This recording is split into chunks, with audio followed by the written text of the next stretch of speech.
There we go. Hello, everybody. Welcome back to Masks Monday. We are up to, I'll get this right this time, session 56 of Masks of Nyarlathotep. We have not jumped back in time by about a year in real life. So we are into Sydney and waking up on the 9th of July. However, before we see what the investigators are up to today, let us go around and introduce them once again. Who's doing recap? Yes, you are. Let us start off with Mr. Carter, please. All right, we're making notes already there. Yes, Alan Carter. He's getting a little bit closer to home. We've gone to Sydney. Brisbane is just up the coast, but I'm not going to be lucky enough to stop off at home. So Australia, here we go. Okay, and we have Mr. Liu. Yes, indeed. My name is Liu Zhao, former bounty hunter, currently murderer, and is really hoping to get all this behind him. I don't think he will. Maybe when the game is over, he'll find inner peace somewhere, maybe in Vietnam, some faraway place. Carcosa, yeah, why not? The Dreamlands. Hyperborea, etc. Yes, we also have Mr. McNairn. Yes, I'm Andrew McNairn. I'm a former employee of the Church of Scotland. I'm currently a harbourer of a wanted criminal and murderer. Because, Lou's told us he is. And yeah, let's see what happens. I was about to say, let's see what happens to Sydney, but as long as we keep Lou away from him, I think he'll be all right. And moving on, we have Ms. Lin. Hello, yes, I am Ms. Lin. What? I thought that was just a Francois thing where you wouldn't say anything about your character, but no, apparently not. No, that's a me thing. Would you like to give something optional and then a summary? Optional, eh? Like when you're signing up for something on a form. Ms. Lin is from Shanghai, and so on internet order forms, she sometimes has to put Shanghai in, but that's a required field though, isn't it, for deliveries? What would be optional on an internet form? Phone number? You've got to work harder for it. Go to the summary. Okay, let's go to the summary. What's it called when you right? When you have you talk about have descriptive sex, but in text they call it cyber sex, right? Oh, how did I guess you would talk about sex? What's it called when you do it in a role playing game? Role play. Awkward. Yeah. I embarrassed everyone. That was last session. Extremely awkward. Very difficult. After very odd to be role playing inside a role playing game, but you managed it. After the stream ended, Andrew had to Ronnie, rather, the player behind Andrew, had to awkwardly shuffle, to the bathroom. There was that. I wasn't shuffling awkwardly. I was shuffling majestically. Anything else you'd like to add? There was some important stuff about the plot where basically some of the people who were actually playing the game, rather than dicking about, because it's session 63 or something. So people who were still playing the game, they went round the professor. What's the name of that professor? Cowles. Cowles, that's it, Professor Cowles. They went around his house and searched the place with the aid of the person who had the keys, which was the other professor. Dodge. Thank you. And for those who are watching in the audience, I did tell Becky what happened last night. Yeah, no, I've got it covered. It's fine. Welcome to a new episode of Becky and NPC's names. Yeah. Hello, Becky. Clearly, whatever you call having sex with an NPC inside a role playing game, it may be many things. I think what we can call it was not memorable. Well, apparently I remember her name. That was Bridget. You didn't the first time round. You only remember it now because it's gone to long-term memory. Well, it's the name of my brother's ex of 20 years or so. Hmm. They were together. So, it's kind of sends shivers down my spine to think about it. But anyway, so no, they discovered the diaries of this ancient explorer. What was he called, Giorgio? The ancient explorer. Yeah, the one who found the city out west in Australia. Oh yeah, no clue. Don't think he was ancient, but he was called McNairn. Sounds ancient with a name like that. It's the kind of man who definitely has a handlebar moustache.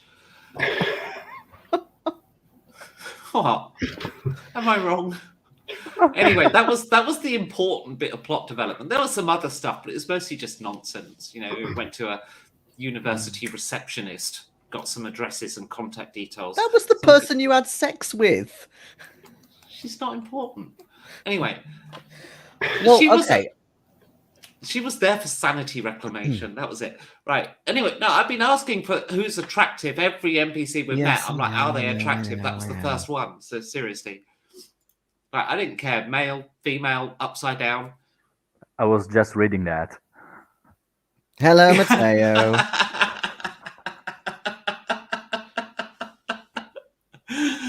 So It anyway. is indeed. Very good, That's good. gold. That's gold. Better than anything I could have come up with, Matteo. I'm sure you did come up with something. I'm Anyway. happy to throw it open to the floor if anybody else has anything worth adding to this. Still doing. Oh, the okay, you recap, still got but more, no, right? Okay. It's fine. Take it over. I'm keeping the luck though. Golden 11. That shit's mine. She said the F word. What? You said fine. It's fine. Go on then. Well, we got Do the boring stuff.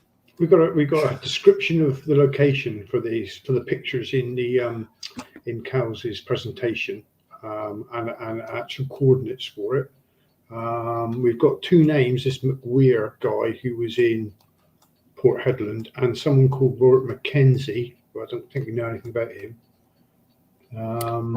Dodge seemed to think that he could be a lawyer, possibly, or working in finance. And in the diary, McNairn does mention this Robert Mackenzie as somebody who he plans to go out again to this great city. So with him, whoever he is. Yeah, there was. He did say in his notes there were big stone blocks and pillars appear to be more than 10,000 years old. So that's what we're looking for. And Dodge is rather insistent on wanting to come with us. That too. We did have the beginnings of a plan, I think, to remake the capstone, but we're still trying to find out where to get the blood from. Yeah, so a couple more sort of loose ends you had before we left, which you decided to leave until in-game time today, was possibly thinking about going to Perth in the near future, or possibly sending somebody there to maybe see if there's anybody who could acquire the right sort of stone. You have found a potential place where they could carve things for you, but you deduce that it's probably best to get stone from, out west, just in case it doesn't work. You also wanted to go to the library. I can't remember exactly why, but obviously you wanted to research something and you decided to just wait until... I believe we wanted to go to the library to check on an actual map to see where the coordinates pointed. Oh yeah, that would make sense. Because we didn't really have an Australia precise map. So I believe that was one of the reasons. I don't recall if we had some more, but I don't believe. I mean, I think as players we're fairly certain what the coordinates would mean, but the characters don't. Although we might have our suspicions. Selfishly speaking, also I kind of have to endure a couple of weeks of therapy to get rid of my indefinite insanity.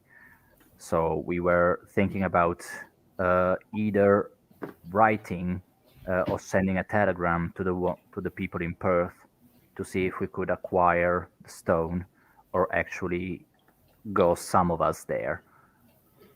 because I'd rather not leave until my cycle is Yeah, complete. that's right. We were thinking we could send someone. They'd have enough time to go there, come back. We could Yeah, make the because capstone. it was a whole day trip, you said, Hmm. between going, asking, and finding out, and coming back. That would have taken about the whole day. I think you said something along these lines. No, But I I may said be it'll wrong. take a few days to get there. It's few not what? a Yeah. it's not a whole day there and back. No way. It's still way around the other side, to the west. Oh yeah. So if I did say that, apologies, but I definitely didn't intend to say one day. No, maybe I'm wrong. That was the whole premise of How that. long? How long would the journey to Perth take? It's Roughly. roughly a few days. If the weather's bad, then maybe more like a week and a half. But you're basically going all the way around the bottom end.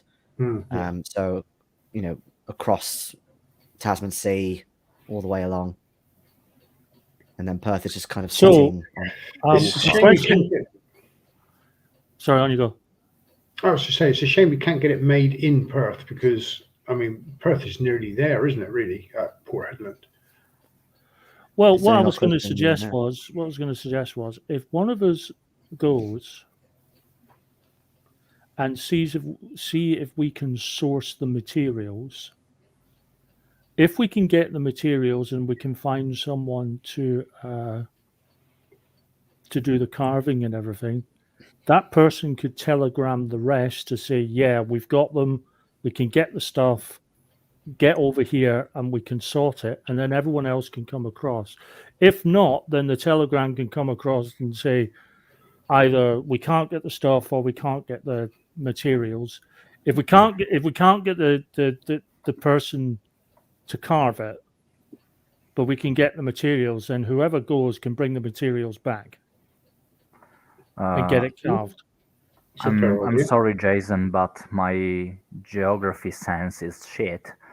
Where was the chasm, actually? The weird chasm that has been dug up, where we thought Oh, you mean the capstone might shaft? go. The shaft, yeah, sorry. You don't know 100% where it is, apart from that it's somewhere in Western Australia. So whether it's anywhere near these coordinates that have been found, if it's somewhere, elsewhere, you actually don't fully know that yet. On the map on the Miro board, someone Yeah, I'm has just getting that up. put a big red ruby round about where the jewel is on that map that we have. Yes, that was me for that very reason, to Yeah. show you where it would be in relation. That's Yeah. where we think it is. That's still loading. Yeah, no, it took ages. Actually, those coordinates. What Jason says is right. We've got coordinates, but we don't know if that's where the shaft is, do we? That's where he discovered these big stone blocks. There's no mention of a shaft in the diary anywhere. No, so this is those coordinates are only ballpark for where we're going, really, isn't it? Yeah, maybe the shaft was done later on. My theory is, they found these buildings, these blocks, and the shaft was them digging for more evidence. If it helps, that the diary is dated 1921, and the guy who you spoke to about how he, did the shaft, came up to Darwin, got a bonus. He said that it was a couple of years ago or so. So he might have been really approximate. It might have been around the same time, or it might have been, as Ronnie said, afterwards, a bit. Yeah. Mm-hmm.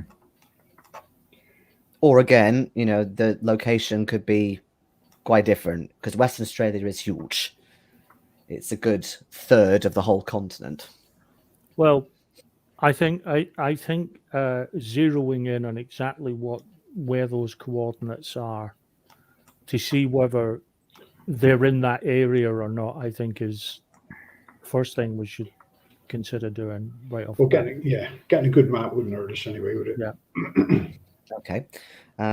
Lynn, are you going to be heading off with the others, or have you got other plans for today? Lynn? She's knackered. Yeah. That's what she is a bit.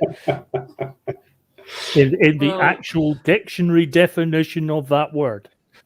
No, I'm guessing I'm going to do the Perth thing then. Get some rocks. I'm not. You know, are you the one volunteering for Perth? Because I think other than Lou, it could be any of us. It's either And I that only or and I only say not Lou because you want time to. well, it's either that or we look into this Cunningham guy. Cunningham guy? Girl, what's his name? McWeir. Queer. Oh, you or mean Big Bush. Mackenzie? Wait, sorry, two at once. I missed that. The name began with C, I think. The one that was with McWeir. Oh, Yeah, Mackenzie. Mackenzie, sorry. KC, same thing. what we could do. We don't know he's in Sydney though, do we? No. We don't know where he is, so we could track him down and find where he is. So I Yep. suppose that's a useful thing to do. Mm-hmm. Well, we can do that. Well, before any of those plans come to fruition, you all head downstairs at about, let's say, 7:30 for breakfast, as usual, and you head on in, and it smells rather nice today. I think they've got. You think they've got some nice sort of English style breakfast on and things, but you do notice that quite a lot of sort of little notices are up. Basically saying that they have no milk or beef today and no cheese either, come to think of it. And they apologize for any inconvenience caused. It is due to a cow shortage in the area.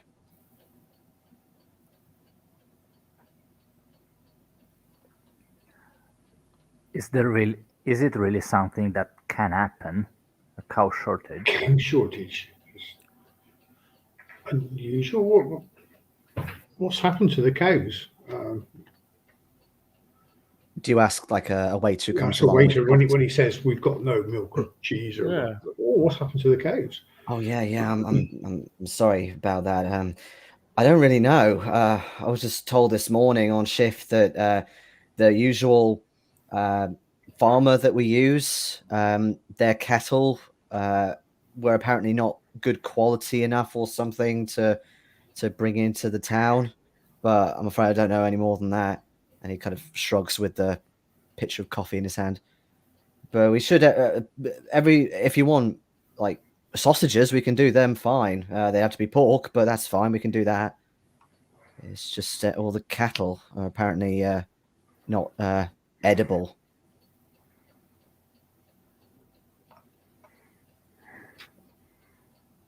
Yeah, it's weird. Oh, it's quite strange. Yes.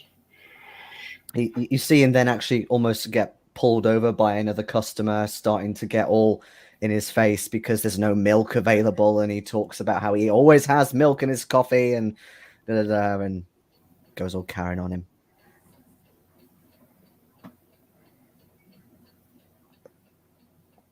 I mean, they have a cow shortage with the people that usually restock the place, and they didn't think about asking somewhere else or getting milk and meat somewhere else. Unless there's shortages all over. Yeah, but he said the usual farmer, singular. Hmm. Hmm. I suppose it's worth I maybe mean- checking into. Sounds weird enough. And a cheese shortage. I mean that must be going on for a while because that won't bite right away, does it? You have to make cheese and it takes time. Yeah, it has to sit for a while. I mean, A few minutes later, you get some papers handed out to you, like you normally do at this hotel. And in terms of your like mulling over of, could this be maybe a little bit of a wider scale? It does appear to be. It certainly made the news, this strange shortage of cattle and what they produce. You don't know if every single cattle farm has been affected, but there's a good, chunk all over the outskirts of Sydney that have been affected. There's a report, or like kind of like a spokes report from a farmer saying that he found a load of cattle wide-eyed and frothing at the mouth, and all the cheese that had been stored for the next morning's ship presumably had all curdled and had been completely inedible. So he's had to basically burn the cattle and obviously throw away all the cheese. And he says he's devastated. Oh, they've got some cattle disease or something, foot and mouth or something. And in other news, you also see a small article about a local complaining about two women canoodling in the sea last night. What's this bloody world coming to?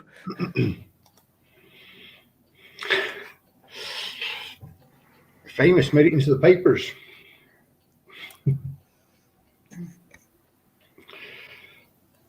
I'm going to cut that article out and keep it. There's no picture. As a Well, I trophy. didn't think there would be, but that's fine. I'm just going to cut it out and keep it. Okay.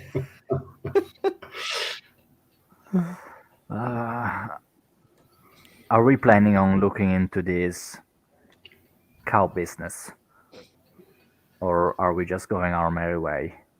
I think it might be worth seeing if it is in some way related to our overall investigations, but I don't think we should let it distract us from the task at hand, which is finding this Mackenzie fellow. I mean, we are quite a long way away from our main target. Okay, yeah. So we'll just check. Like it could be something that's related to the cults in some way, but as far as we know, the cult isn't even here. I will go to the library. Okay. And check these, get a map and check these coordinates. Mm-hmm. We also know the name of Mackenzie, right? Was that Robert? Robert Mackenzie, yeah. Okay. Is there some sort of register of lawyers, solicitors in the country held in Sydney? Could we check that out? I imagine there'll be something, at least for this side of Australia, whether it's got everybody in. Either that, or we do what we've done a couple of times before and tap someone in the newspapers. See if they've heard of them. Well, you were going to the library, see if they're a published author, because we only have a suspicion they're a lawyer. We don't know for sure. The context we found them in was in relation to an expedition, right?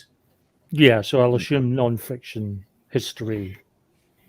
It's a possibility. Archaeology, something like that. Yeah, I'll have a look while I'm there. Okay, so a couple of us may go to the library and check the coordinates and any publications. The others may go, say, to the town hall to see if there is some registry about, how do you say that? Inscribed lawyers. Yeah. Yeah. I don't know the correct word for it. I'm sorry. Would there be any value if you got some spare time in Perth, checking out the lawyers in Perth as well, just in case? We covered most of the country. I don't think we're doing Perth today, though. But you know what? Lawyers is not just down the road. No, when you go, I mean, probably have some kind of trade organization, like a lawyer's version of the Masons. Oh, it's like this country would be a bar, wouldn't it? Bar association. Yeah, the bar association. Yes, so we could check there. Because the court will have the records. So we could check. Is that done at a university or is that done at the court? The bar? Court. I think it's more university, isn't it? I don't know. Oh no, I would say the court. The court. I don't The court will have a list of lawyers, because there's always the possibility of lawyers having to travel from out of state. Yeah, so it'd be lawyers who are registered with the bar. Yeah, Yeah. I would okay. say a court would be more likely. Okay. So I can check at the courthouse. Okay. As While you're there, you can work out just what the penalty is for nude bathing, and the lewd behaviour. Just get a round figure of how many years you might have to spend in prison if they catch you. As you're kind of discussing this and I guess heading out the door by now, you've had your breakfast and etc. You actually almost bump into Dodge, who's a little bit startled that you're already kind of on your way out. But he's like, "Oh, morning. Are you? I guess you're off then." Yes, doing a few little errands here and there and so on. Oh, right. Am I a little early? Just a tad. I'll tell you what. Why don't you pop along with myself? I'm heading to the library. Then we'll do proper introductions later. Right. Sure. You just seem very keen to get me to meet you here in the morning, but yes. yeah, But could, time and tide wait for no man or I woman. suppose we could do some more research first. But yes. So yeah, I'll go to the library. Yeah, I believe it's better if we split one Chinese per party. Well, I was assuming you were No, going to... I mean, given how racist they are here, Yeah. it is better if we don't make like a China force to court. Do you have a session today? I believe I do in the afternoon. Right. That's the other one. I can come to the library with you and leave when I have to. And Alan may go to the courtroom with Lin. Miss Lin. we could do that. Is it worth maybe going to one of these local newspapers and inquiring about these this strange cow shortage, just to see if it falls in our purview? Well, we could check newspapers for that as well, perhaps. How many local papers are there? There are a few in Sydney. I do not have a list of all of them, but the paper that you got is from the Sydney Bulletin. Okay. And my next question was, how many of them are covering this story? Yeah. You could spend some time going around the newspaper outlets and having a look. So we could each grab a couple of newspaper outlets.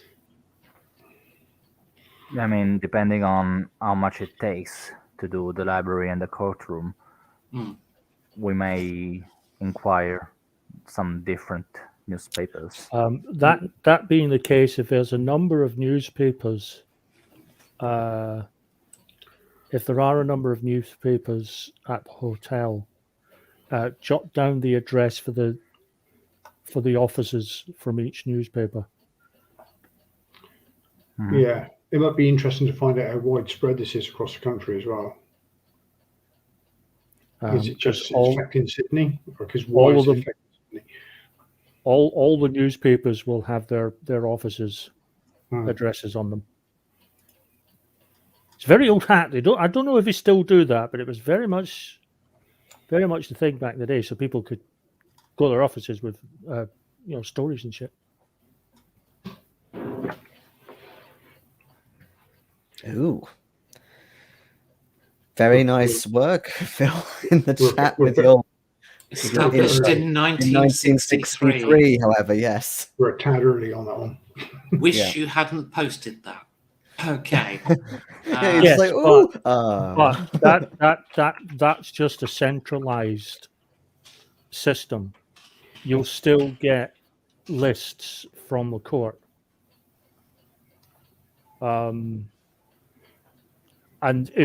if they don't have a list of the people in Perth, they may know a contact with who to send a telegram to. Well, there'll only be a number of universities that will do it as well, won't there? Yeah.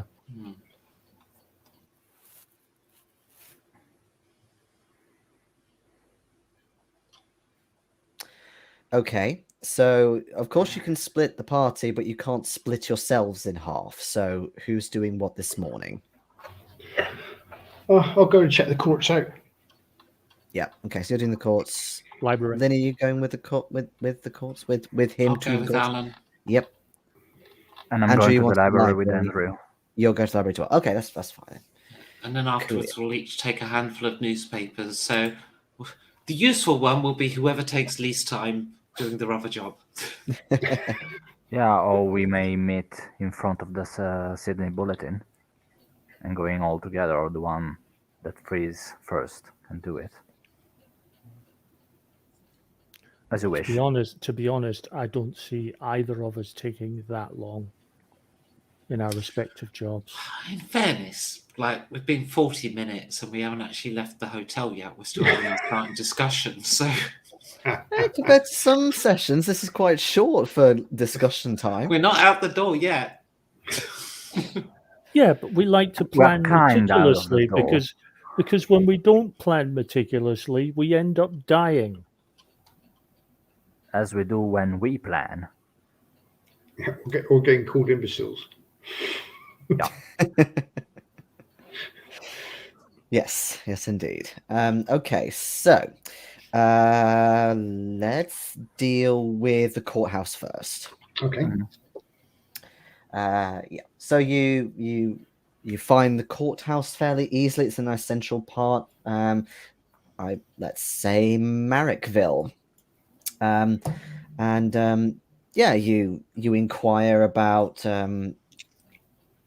I guess you start with his name, do you, or do you maybe ask about organisations in Western Australia or something, Is he a or registered Sydney, or solicitor or lawyer in the area or elsewhere in Australia? I'm trying to trace this solicitor.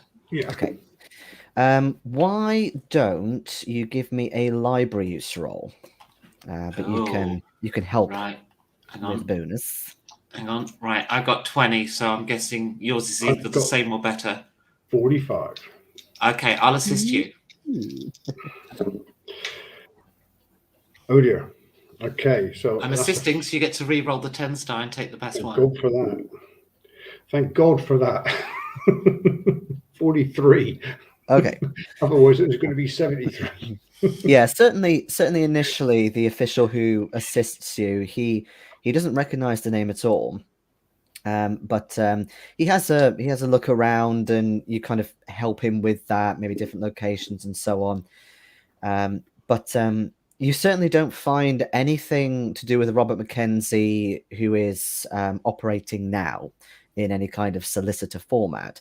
However, you do manage to find some information about how there was somebody under that name who did work at some point as a lawyer in Western Australia, but you don't know exactly where.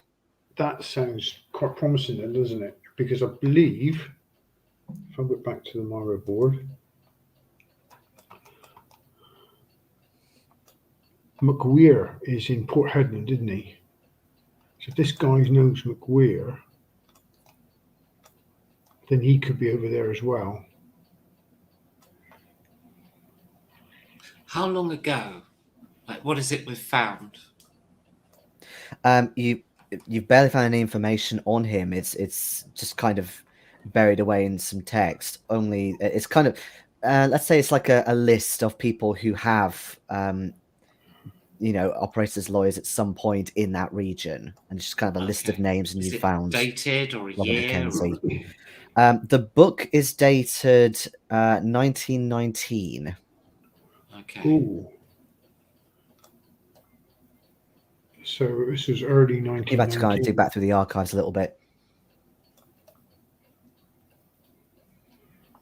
Oh, wait, I saw this name earlier. I just did not know that's how you spelled it.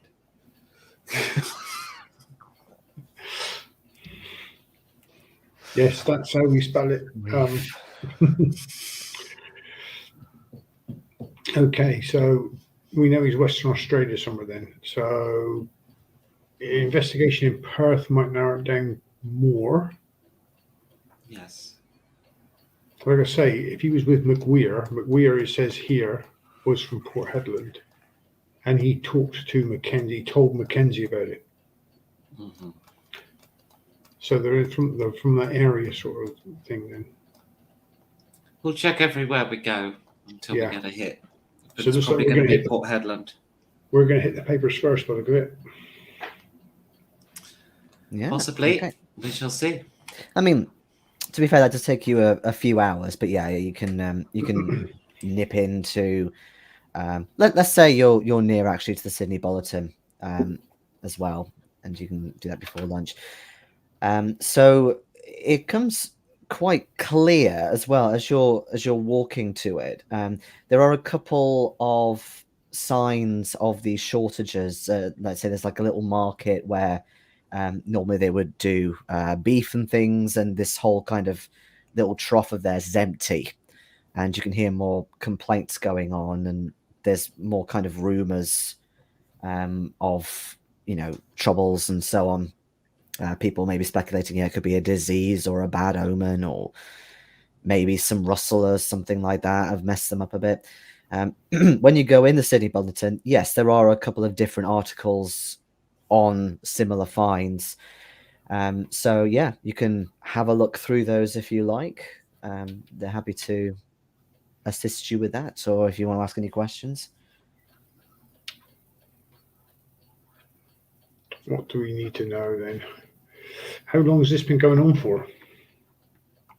You're muted, babe. Oops. So, has this happened before? Is it just this area? Who are the farmers impacted? How many farmers? Yeah. Is it just cattle? Yeah. Are To there be any honest, rumors you couldn't print?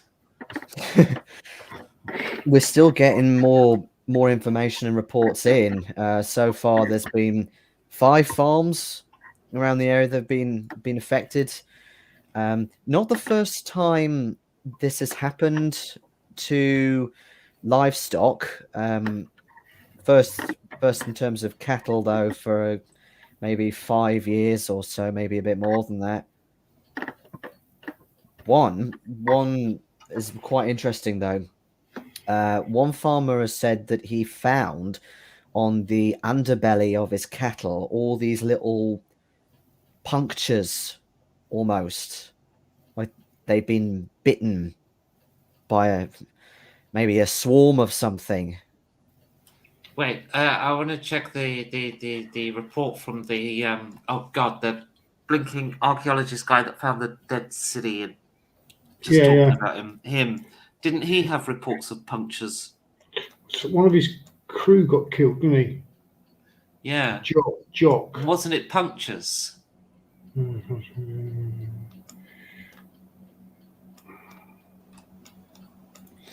Yeah, I'm sure you're right. I think in answer to the question, does this fall in our purview? Yes.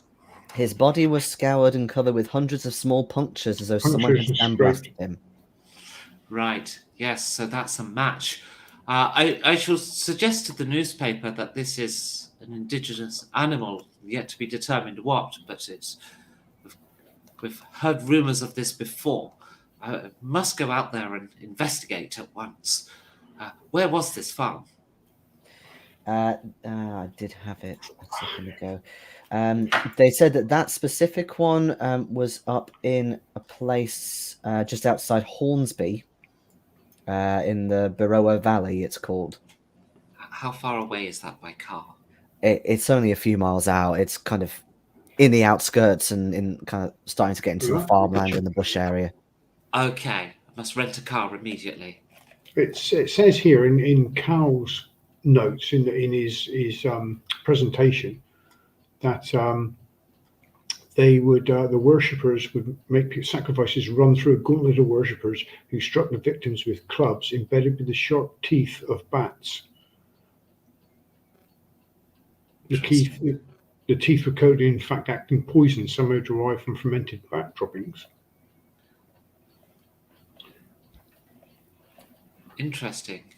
Do you have any kind of chemistry skill? No. Myself either.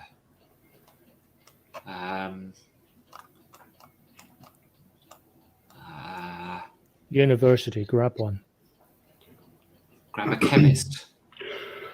Come with Well, me you were if you want talking. to live. You were talking about going to the university. I'll bring the sample to the university. Is what I'll do. Yeah. Kidnap a chemist. Kidnap a chemist. I'm at this But no, point. we must do that, and then we'll get a sample to a chemist and see if there's bat droppings.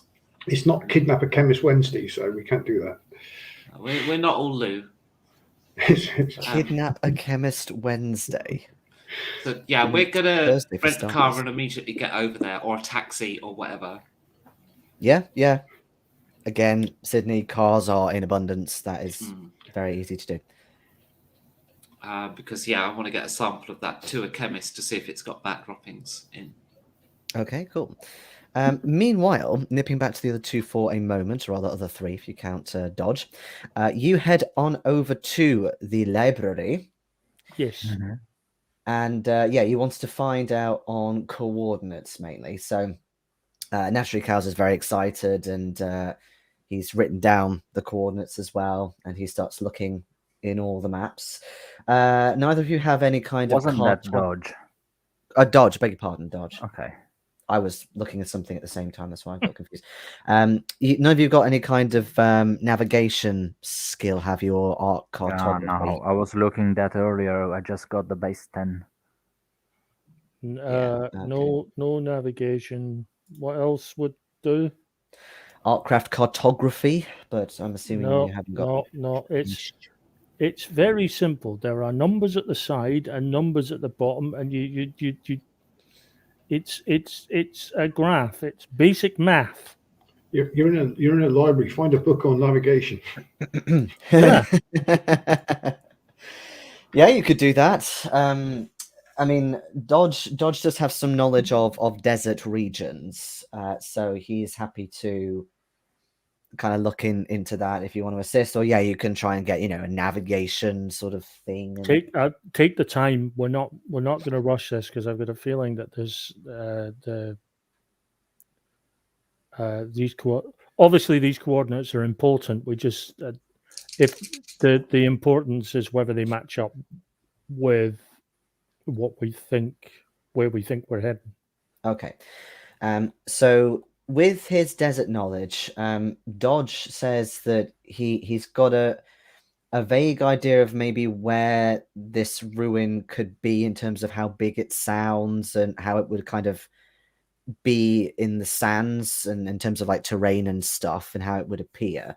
Okay. So he's got some theories, but yeah, if you want to take more time to say find a navigation book or some kind of desert encyclopedia, that's fine. So make me library use, please, if you're doing that.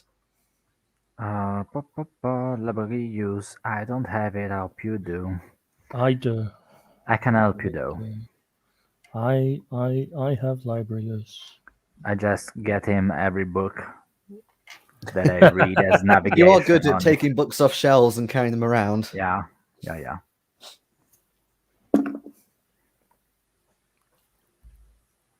Oh shit! Come on, mate. You got a bonus die. Have I got a bonus die for that? Yeah. Oh, thank fuck for that. Oh!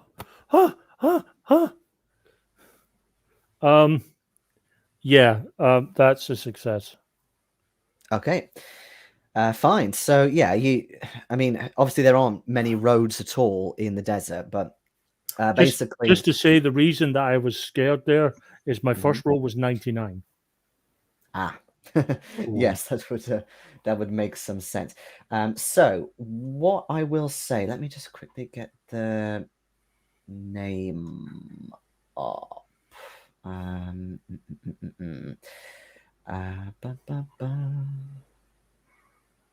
can find it. But yeah, so you can't exactly trace many roads in the desert. You do have some sort of scale maybe to work with, but something that catches your eye, which you could use to help in terms of a trail as such, is what's called the Canning Basin. And Cowles is happy to launch into a tirade of what that is, but basically it's a trail of wells and watering holes, which are used by, well, they were used by Aboriginals, and in some cases they still are, But nowadays it's more prospectors and cattle herders that unfortunately have tended to drive away the Aboriginals into more of a wilderness. So they're not doing so well with that, but there is a quite long trail of them. Not all of them are marked on the map, but you can certainly kind of maybe pinpoint. There's also quite a lot of like these long lakes when you get so far out, nearest to the Gibson Desert, it's called. So basically, you've got the Great Sandy Desert up here. The Gibson Desert is down to the southeast. And with some collective effort, I'll say that you do also manage to find Concudgery on the map, and also where Port Hedland is. So in terms of going from Port Hedland to Concudgery out into Great Sandy Desert, it's not an exact straight line, but you could definitely maybe follow as a trail of sorts. And what about these coordinates? The coordinates, they are kind of in between this Canning Basin and the way it trails and a load of these long lakes. What is that one called? Is it Percival Lake? Yes, the Percival Lakes, they're called. Where the hell is that? Way out in the Great Sandy Desert, would you believe? Can you repeat the name of these lakes? The Great Percival Lakes. Yeah, which I can't find. I'm looking at the map and I can't see it. Great Percival. I can see a lot of lakes in South Australia. So you said that these Great Percival Lakes are some sort of in between Port, whatever that is, and? No, so the coordinates are in between the trail where the Canning Basin is following and Percival Lakes. Yeah, where's the Canning Basin is not on this map. If you're looking at I'm looking at the map on the My Report. No, it won't be, because that's just like a country map. This is far more detailed. Yeah, I'm looking on Google Maps. Yeah, I'm just trying to see. I think there's actually there must be a player map, which I'm just trying to find, which should hopefully have a bit more. Because yeah, in terms of the Percival Lakes, they're not on Google Maps either, but they are on these ones. So let me just have a look for you and see if there's a thing. Ah, yeah, perfect. Okay. Share the map. Share the map. Yeah, give me a minute. Give me a minute. No. No, sir, now. Oh no, why do you freeze on me? No. Okay, Percival Lakes is nowhere near Concudgery. I never said it was anywhere near Concudgery. I just said that. No, I'm just saying. I'm follow just it, saying try those coordinates mean that. Shit. I was rather hoping that it was all going to coalesce into one place, but it's not. How do you write Concudgery?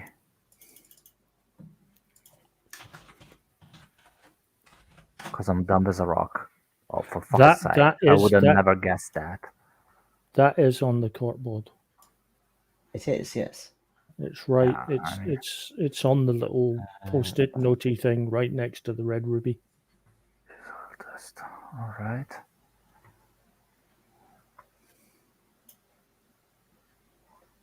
Right, I just need to quickly rotate this because it's oh fuck. vertical orientation.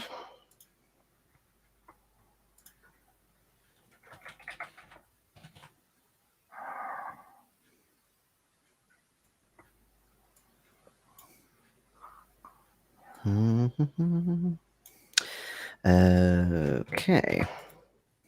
Right, that's good enough. So, into Facebook you go.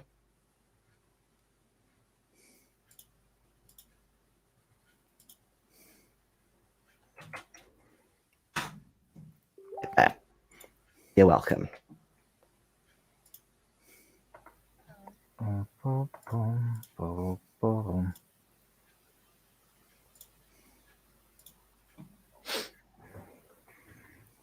Like disappointment. I know that was one of the first things I spotted as well. I thought it was hilarious. Yeah, love let me that quickly place already. share the screen actually as well, just so Oh, we're on the cheers, same mate. page. How? Oh yeah, I'm doing that. Share screen. This one. Right. So this brown line here, and it'll say on the key here, is the Canning Stock route or the Canning Basin route of various wells and so on. Port Headland is over here, of course. You've got Concudry over here. So in terms of the coordinates, they are going to be about here somewhere. Which are nowhere near.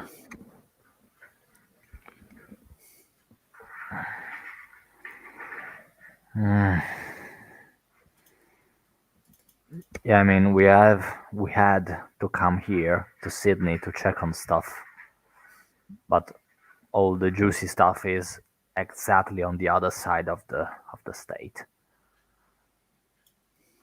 Of the continent. of the continent. Yeah.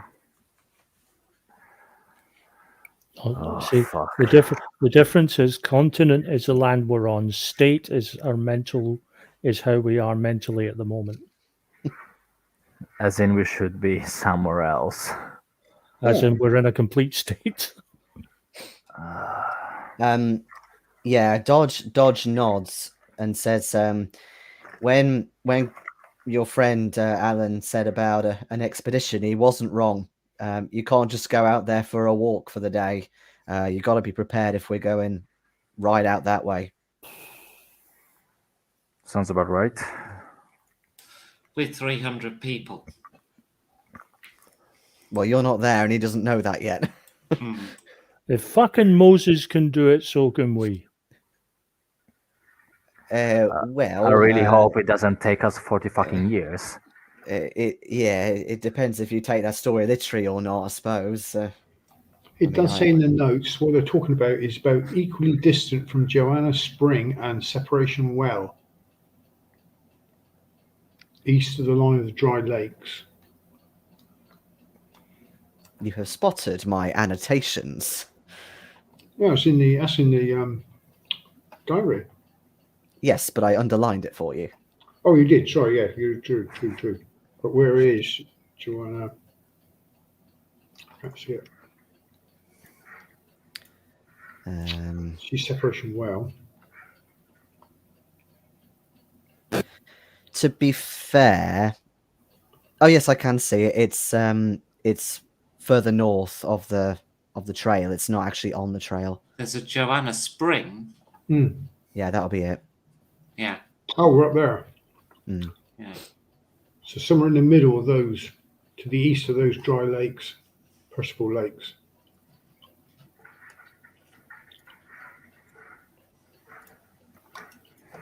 Just east of the Sahara Well, where it bubbles up again and gets wider on the north side.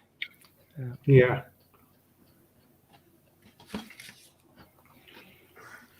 Heck, that's a long way inland. That's a very, very long way inland. This is what I'm saying. We're going to need about 6 weeks worth of supplies if we're going out that way.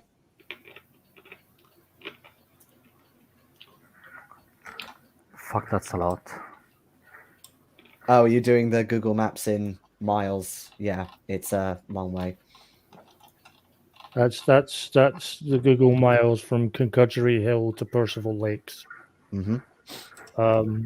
I didn't actually look at miles. I just wanted to see direction, and it basically says we cannot calculate directions. Because Well, no, because there's no actual fucking roads. desert. And there's no road over between Concudgery out, is there? There's that cattle trail that goes north-south. Yeah. If anyone is looking at Google Maps, there are like a couple of little tiny roads in the sandy desert, but yeah, 1920s, there's no roads at all. So yeah, Dodge sort of shrugs his shoulders and says, we do know that people have been out there before, so if we're lucky, we might be able to find some sort of track that they've left. Maybe if it's been used a few times, but Maybe. that's all we've got in the stars, and maybe a few landmarks to help us.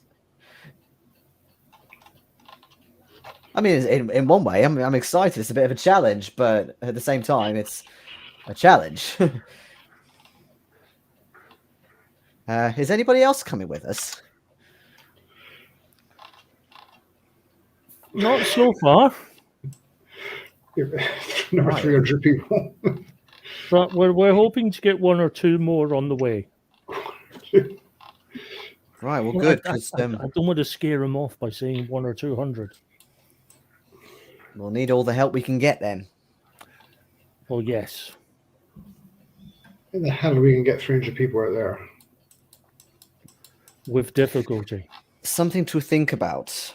However, for the moment, it gets to be around the time as well that Leo needs to head off to his appointment for the day. Yeah. Mhm. You do have a bit of time for lunch as well, since why not?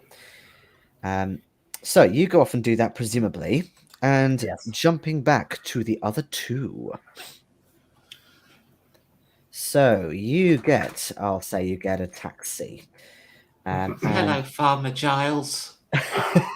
It's not Farmer Giles, but I'll say that he raises an eyebrow at you and says, "Who are you? What do you want? My name's not Giles." That was just a joke with us. It wasn't role playing. But It's okay. going to be Oh, Bruce, right, isn't it? okay.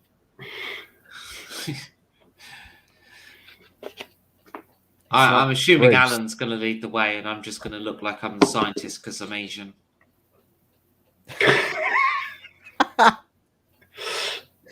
Well, we've heard some reports in Sydney about you're having some trouble with your cattle. Yeah, Just to take a look and see if we can work Troubles. out what's going on. trouble's an understatement. Oh my How- lord! How long ago did it start? A night or two ago at most. The first I noticed it was this morning. Sent us into a right panic. I've had to turn away all my suppliers. Half of them didn't even believe me. They had to see for themselves. And Who are you exactly? Are you you what, mentioned restaurant pinholes. owners? Pinholes. Yes, small injuries in the cows. Is that correct? Oh yeah. They're not pinholes though. They're a bit bigger than that. But yeah, all in the underbelly, like they've been skewered or something. I would very much like to take a sample for testing. What testing? What for? You think it's like a disease or something? No, I think they've been attacked by a creature. We're trying to ascertain what creature and if this matches other attacks. So being able to study it would help a lot. Well, I did hear something last night, but I just thought it was, a coyote, and they don't tend to scare a whole herd of cattle. What did you hear? Just the odd banging and clattering. Nothing bigger than that, really. Did the cows not make a lot of noise? They did after a bit, so my missus tells me. They were moaning a bit, but I slept right through that. Could we see the cows? Yeah, follow me. And he kind of stomps around the side a bit. You can see that quite a lot of cattle have already been led out and away, and you can actually smell the faint smell of cooking beef, shall we say. And there's like a wisp of smoke on the horizon in one of the fields. But anyway, he takes you in, and there are still a few left. There's, I'll say, some that are kind of lying down flat, with, again, these sort of big, wide eyes as described in the newspaper, some with their tongues hanging loose. There's one cow that does appear to be more upright, but you can actually see that it's kind of quivering a bit, and it's flicking its tail very restlessly. Are these... So that one's alive, are the others dead? Do any of you have any first aid skills or skills with animals? First aid, first aid, first aid. First aid, I think Well, we all get 30%. You do, although this is more cattle than humans. I've got 55 in first aid. I've got nothing in any animal skill. Okay. You can take a good examine with a first aid roll, but it's going to be a penalty since it's not a human that you're examining. Well, I rolled a 10 and then the d12, so just re-roll that. So I have I could D12. hard pass. Yeah, it was an accident. I could hard pass by spending 4 luck.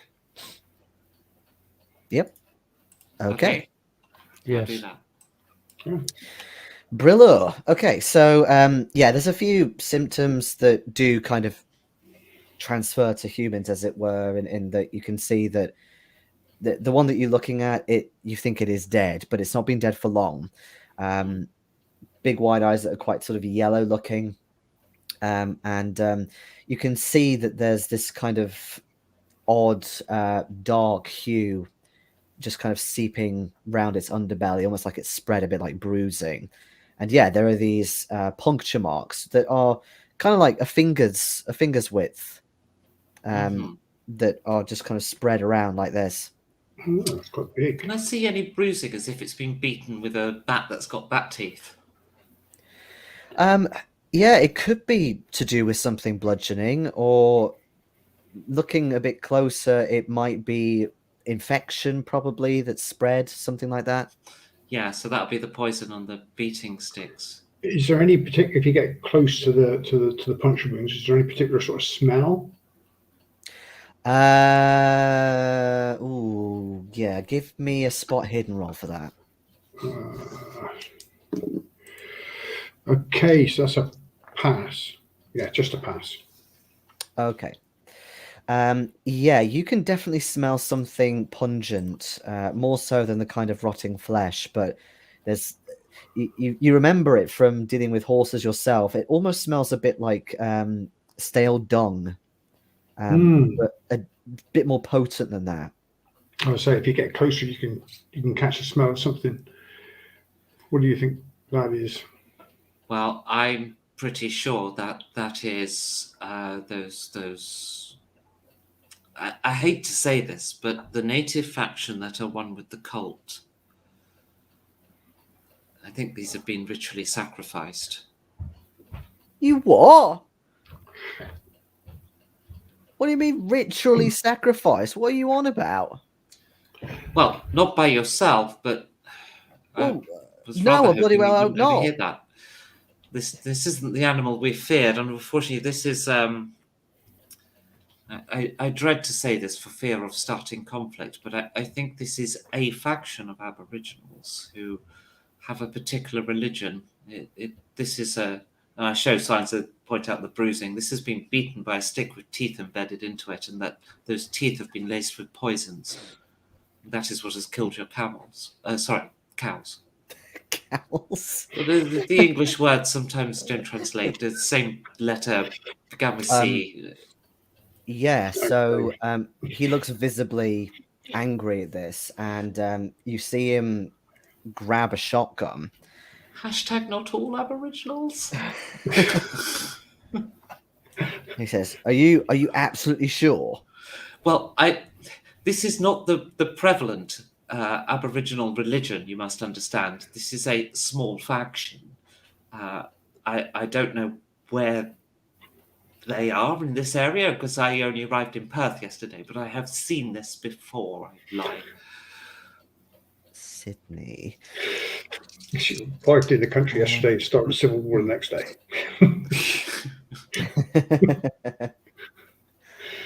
Yeah, you're not 100% sure if he's listening, or if he is, maybe he's not really bothering to listen that much. Yeah, you don't want to rush off and make any mistakes here. This could be quite serious. If you really don't want him running off, that's going to be a persuade roll. I don't think I'm very good at that. And I'm going to try. Or if you want to kind of go intimidate, you can try that. I've already rolled for persuade, and Where is persuade? God damn it! Where do they hide it? Third row towards the bottom. Swede. Oh no, It's at the gonna- top of my sheet. It's gonna be Hmm. a penalty since this Is that a penalty theory- die? yes. When you say, oh right, okay. Since this theory Okay. sounds rather watertight to him. God, I'd have to spend 17 luck to pass that. All right, since I'm nice, if you're both interjecting, which I get the feeling that you are, you can cancel that out. I don't want to So go it'll be a off regular. shooting. Okay, so then I'd still have to spend 7 luck to pass it because the first one was also just a fail. But 7 luck is affordable, isn't it? Unless I would say to stop the stop a race possibility war. of genocide. I think 7 luck's Yeah. worth it. Because I'm Lin, not Lou. There's a huge difference. Lou has not started any race wars yet. He's maybe perpetuated a stereotype, though. So yes, Not between us, answering to these false accusations. based in fact. All right, what I'll say by that point is that his missus has come along by this point to, curious of the commotion.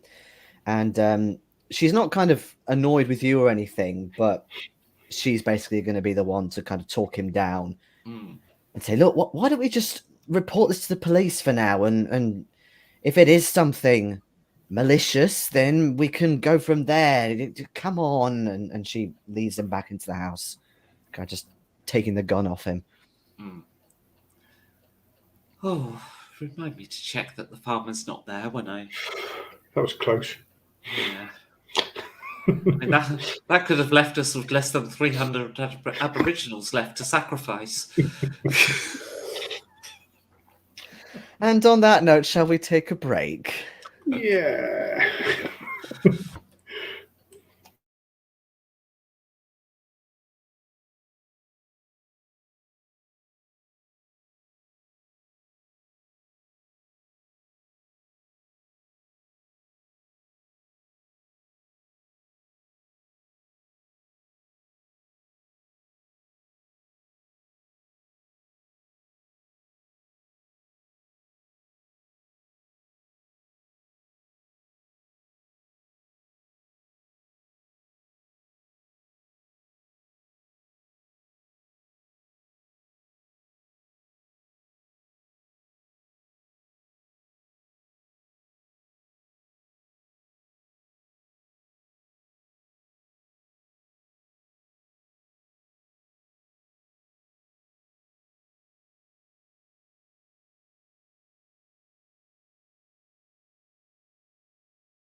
Hello.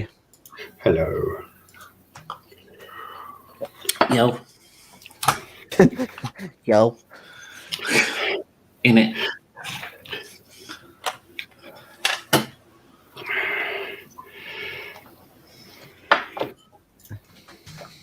Yes. Do you think it'd be worth maybe locating the local Aboriginal tribe and maybe having a word with them? No, because there's a good chance the locals will be cultists. Yeah, But not all Aboriginal. Just the bad ones. It's yeah.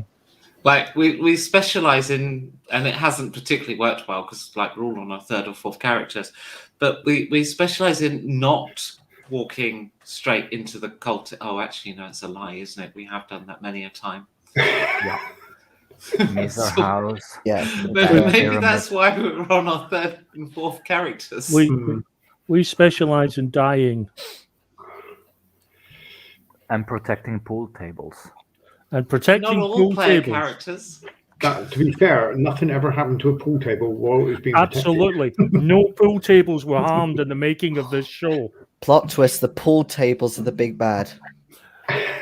This It's isn't one of the corporation. masks. And I have Nyarlathotep. to say, just to say, that Winston was one of the longest serving characters in this entire expedition, and he was the one protecting the pool tables. Maybe there's a lesson to be learned there. Yes, the You pool want your tables are nowhere characters to near the survive ocean. more, protect more pool tables.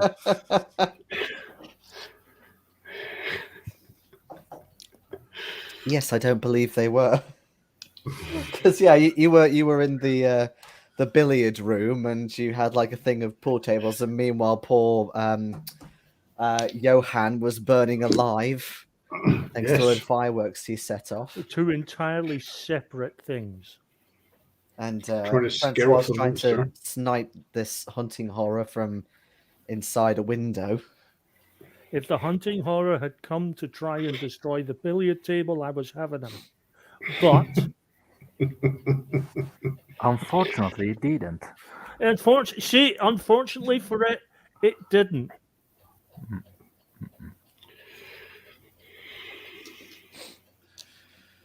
Or should I say, fortunately for it, it didn't.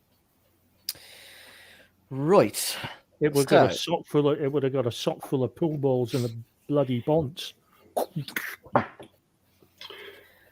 So I'll say that you do take some samples of extracts of dung and the rather disgusting poison that's built up inside them. As you start kind of with a little hook, you're kind of digging it out of these wounds, and yeah, it starts to kind of ooze out, and it's rather disgusting. But yes, you do get some samples after a few hours, and let's conveniently say that all of you are finished at about 4 o'clock. Is this before or after Lou's appointment? So this is around about when Lou's appointment finishes as well. I'll also say that Andrew, I'll say you come across a few more newspapers that detail about this cattle problem. Okay. And that's Is it ever nationwide, gonna end? right? It's not nationwide, but what I'll say is that you do notice there is another article from 6 months ago in Perth that you find, Andrew, of something similar. Oh God. We really needed to talk to that guy in Arkham University. He holds all the MacGuffins. Yeah. Why didn't we talk to him now? Did we not have time or something? We decided after the hunting horror that it was best to book it. No, we had target fixation on other parts of the plot. Yeah. Yeah. There's loads of stuff going on in Manhattan that you thought, let's not go all the way out there. Let's just phone him. Yeah, because we were following what was in front of us and not thinking, oh God, there's going to be clues here for other countries. Yeah, I mean, Sounds about Hey. right. How innocent we were back then. I know. And because Phil's running this in the near future, he'll be able to experience that from the other side of the screen as well, and And, internally scream Chuckle to myself. or chuckle. Yeah, okay. So we're going back to Sydney then. Well, are yeah, we it's going the to town centre. drop this off at the university so we can talk them into testing the Yes, samples? into a chemist's section. I'm heading back to the hotel once I've. Yeah, same when I'm done with my appointment. Yeah, that's fine. So Lynn and Alan, you head to the university. First thing you notice, Lynn, is that Bridget is not on the front desk today. It's somebody else. Wore her out. Is the new person attractive? He looks a bit prudish. Yeah, but is his appearance over 80? On a scale of 1 to 100, no.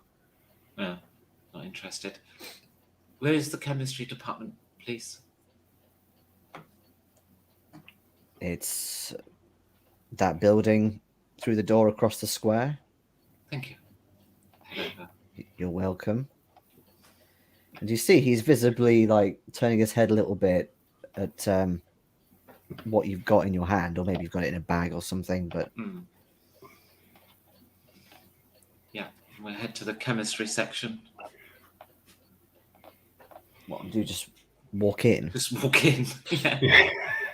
Try and find a lecturer or something. A professor of some description. Well, it's a full department, so there are plenty of labs. There are also a couple of lecture halls in here. In fact, what I'll say is that you can hear there's a lecture going on at the moment. Okay, have a listen. Does he sound like he knows what he's talking about? Yes, he's giving Cult 101 lessons. How to poison a cow. Okay, so I will say it's on the properties of potassium. Sounds chemistry related. Yeah, exactly. That's why I thought of it. Yeah. Let's wait for his lecture to finish. Okay, so what? Just like outside the door? Do you mean? Yeah. Yeah, fine, no problem. Okay, so.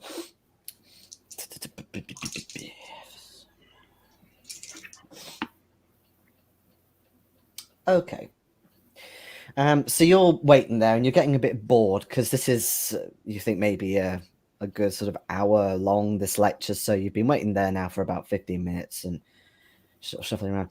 And Alan, you sort of hear a little bit of activity further up the corridor. You think maybe there's some students changing classes or something. And you hear just a little snippet of a conversation. You don't know enough of the context because you couldn't hear it. But you did hear somebody, like a young man, say to presumably his friend that he got a strange letter through the door of his dormitory. Well, that's a class that's changing, which means that lecturer is free. We don't know if That is that's a true. lecture. That might just be like a lab class. But Well, that might be even more useful if it's a lab. You never know. Worth investigating because this guy is still talking about potassium. yeah, judging from the size of the amount of people coming out, it's probably more likely a lab class because they're much smaller usually. Okay. Strange letter, you say? Is that particularly? I mean, that must happen quite a lot. I would have thought in notes being passed around. I mean, is we don't just stop students in the hallway asking, do we? I'm making conversation. Okay. Well, he gives you a weird look and tries to like run along with his mate, just pretending he hasn't heard you. Fine. Stick my head in. Where's the teacher? Yeah, so there is a teacher in there, or a prof. He's just kind of taking off his lab coat and goggles. He's just finished doing something, washing his hands. Excuse me, Professor. I have something of an agricultural emergency, and I was hoping I could trouble you for a test. What sort of test? You're not a student. Neither are you. You're way too old. No, I'm a paying Thank you. customer. Well, we've What do you just mean? been out. We've just been out to see these the farm where some of these attacks on the cattle have happened. We've collected some samples that we think are relevant. Right. And we'll pay you you want money to me to have a confirm or rule out a theory. Okay. I have heard about these goings on, but okay, let's have a look. Let's see it. Get the sample out and say, so the theory is that this has been poisoned with a poison based on bat dung. That was actually taken from a wound on the cow. That is incredibly specific. This might be better for the biology department, frankly. But he looks at your puppy eyes. I suppose I could do a little test now, and he glances at the clock. I've got 20 minutes. Maybe I'll see if it does something on an initial test. So bear in mind, I don't know this much about chemistry, but yeah, I'll say that he takes some, and he maybe almost does like a litmus test sort of thing, sees what kind of properties are in there. And you notice after a bit, he pours something in, it just starts turning black and it starts bubbling. And he says, well, you were certainly right that it could be poisonous. That's definitely toxic, whatever it is in there. What about the bat dung? Guano. Yeah, it would be guano. I'm not well versed on dungs, but I suppose if you left it for a very, very long time and it ferments, the energy in that, maybe if it was added to something, it could possibly work as some sort of detergent, or maybe acidic in nature. Right. Seems our assumption was correct. She's looking that way. I promised you some money for the test. Thank you very much. And I'll give him a couple of pounds or whatever worth of dollars. Is his appearance over 80? No. Okay, just checking. He's fairly good looking, but he's not 80. Doesn't match my standards. No, it doesn't. 80 is like stupidly good looking on the scale, you realise. Yes. Just how much sanity relief are you intent on having? Take your opportunities when you find them. Like supermodels, their appearance over 80. You do Yes. have a very Hello. you do have a very specific list of requirements. Just one thing. Gonna be fucking hot. Look, all you have to do is close your eyes and do it in the dark, and you can imagine them with at least 20 more points.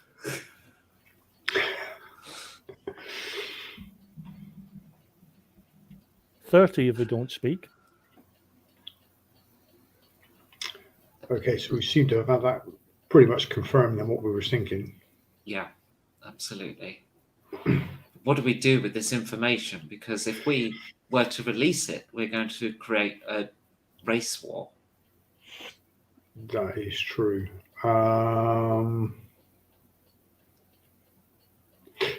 According to the diary, or either the diary or the Cowles' presentation, they were attacked, and a camel and one of the people in the group was killed by this method. Yes. So we can expect that when we go, I assume. We can, yes, which is why we need to take more than 6 weeks worth of supplies when we go.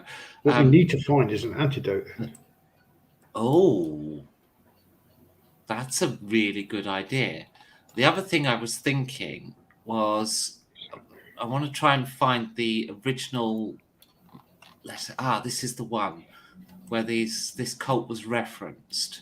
And read that, which is quite a long bit of text. So I'm going to have to mute in a moment and read that off. Because what I'm thinking, if we can identify which of the, which Aboriginal religion is behind this practice, then we then will be in a better position to understand if we're in danger when dealing with native peoples. And with this, I'm still thinking we need to find 300 people here.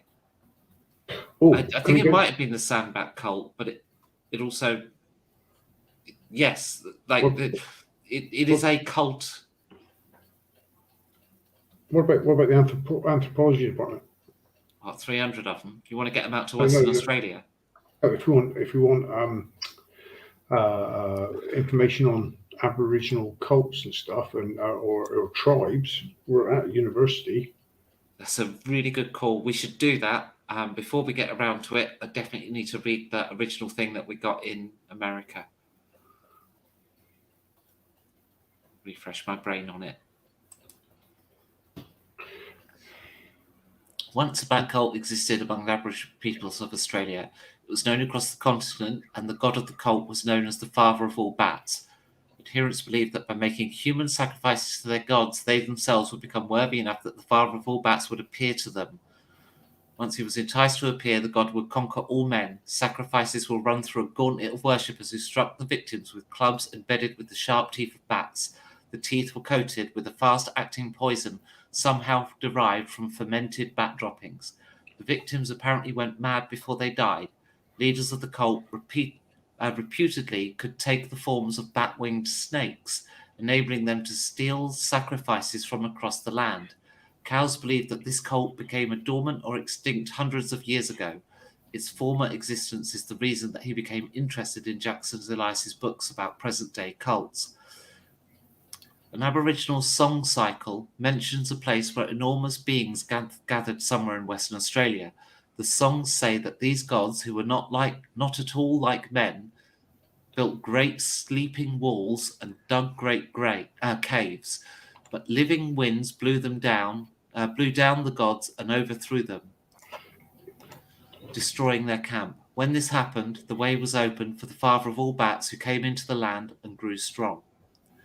A set of 4 overexposed glass slides, each shows a few sweating men standing beside enormous blocks of stones, pitted and eroded, but clearly dressed and formed for architectural purposes. Dim carvings seem to decorate some. Billows of sand are everywhere. Though he did not bring the book with him, Cowles says that the discoverer, one Arthur McWhirr of Port Hedland, Australia, kept a diary in which he recorded several attacks on the party by Aboriginals. McWhirr reportedly records deaths to victims from hundreds of small punctures reminiscent of the earlier bat cult. Cowles tells a tale he collected from near the Arafura Sea in northern Australia. In it, Sandbat, or father of all bats, has a battle of wits with Rainbow Snake, the Aboriginal deification of water and the patron of life. Rainbow Snake succeeds in tricking and trapping Sandbat and his clan in the depths of a watery place from which Sandbat can only complain and is unable to return to the troubled people. So we need to find the Rainbow Snake Aboriginals.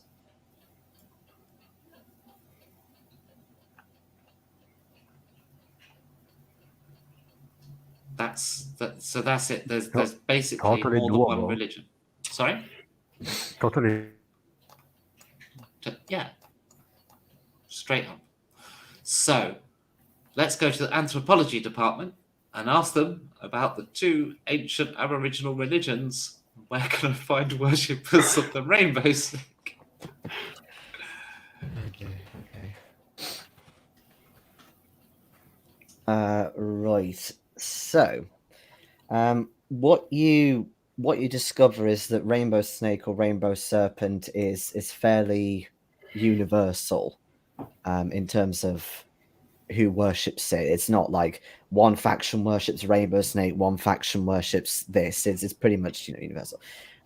You do find out a bit more about it though. So basically, it's an immortal being and a creator. So if you want to talk like the Abrahamic deities, that's kind of the closest.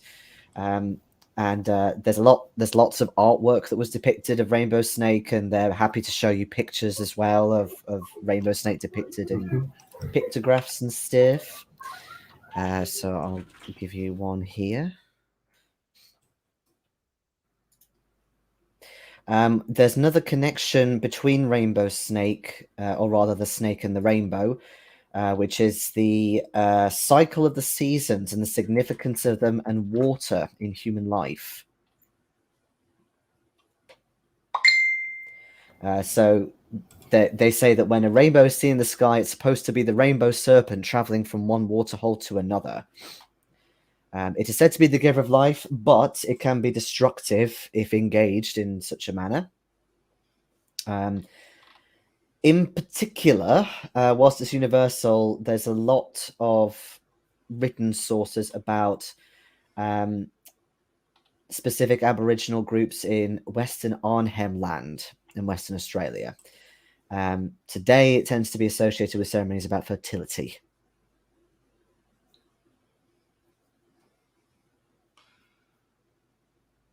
Just to respond to Ronnie's boob comment in the private chat, there are a bazillion renditions of rainbow serpent.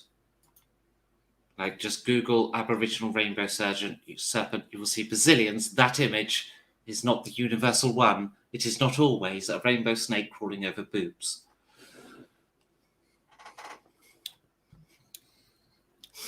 I'm just sorry to disappoint. I'm just going by the image I saw on the Facebook post. It looked like a caterpillar crawling over a pair of boobs. It's not even a rainbow one, actually, that one. Well, disappointing. No, they're pictographs. They're not going to have all the different colours of the rainbow in inks. Okay. Or glyphs, pictoglyphs. Right, so that's a common belief amongst Aboriginals, but clearly there are some who worship the bat, the father of all bats. There was a thing from Cowles. Was it Cowles? He thought they disappeared. They thought the cult had disappeared. Well, clearly not, because they're still killing. Sure, he said that.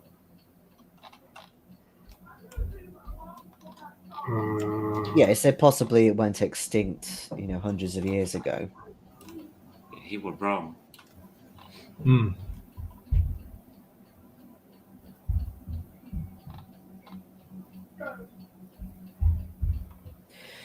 Yeah, just to remind you, you know as well from oh wait, hold on. Let me just double check that actually. Never mind. I'm not sure if I've actually told you that, so I'll keep stum about that. What else is I going to say? Cal says dormant or extinct, so obviously it went dormant, but something's woke them up again, hasn't it? Honestly, at the risk of slightly slightly silly pun, but I think the stars have aligned. I think a lot of these cults have basically been given, they've just said, it is our time. Be it by prophecy or word of mouth or someone coming and saying, this is our time. I think they've all just been shook and said, this is it, guys, get ready. And while we're at the anthropology department, can we ask about this, if they know anything about this this poison derived from bat droppings? Is that commonly is that a common thing? Has that been heard of before, or is that something new? Well, not new, but new to them. Yeah, they're not really sure about that, and they're happy to look further for it, but that's certainly nothing that they've heard of in terms of anything relating to this father of all bats. Although you notice something a little bit, well, maybe it's mundane, but they look a bit confused in that when they're pulling out another book on anthropology to do with Western Australia, they look and they see that there's a book that's next to it. They think it's in the wrong place, and she takes out and laughs and says, "What's a Thorndike book doing in here?" And What's a Thorndike book? oh, Thorndike, the psychologist, should be in psychology. It's all the way over here. How strange. Just gonna have a quick flick through it. What do I see in it? It's a book on the academic psychologist Thorndike's early work. Things like personality tests.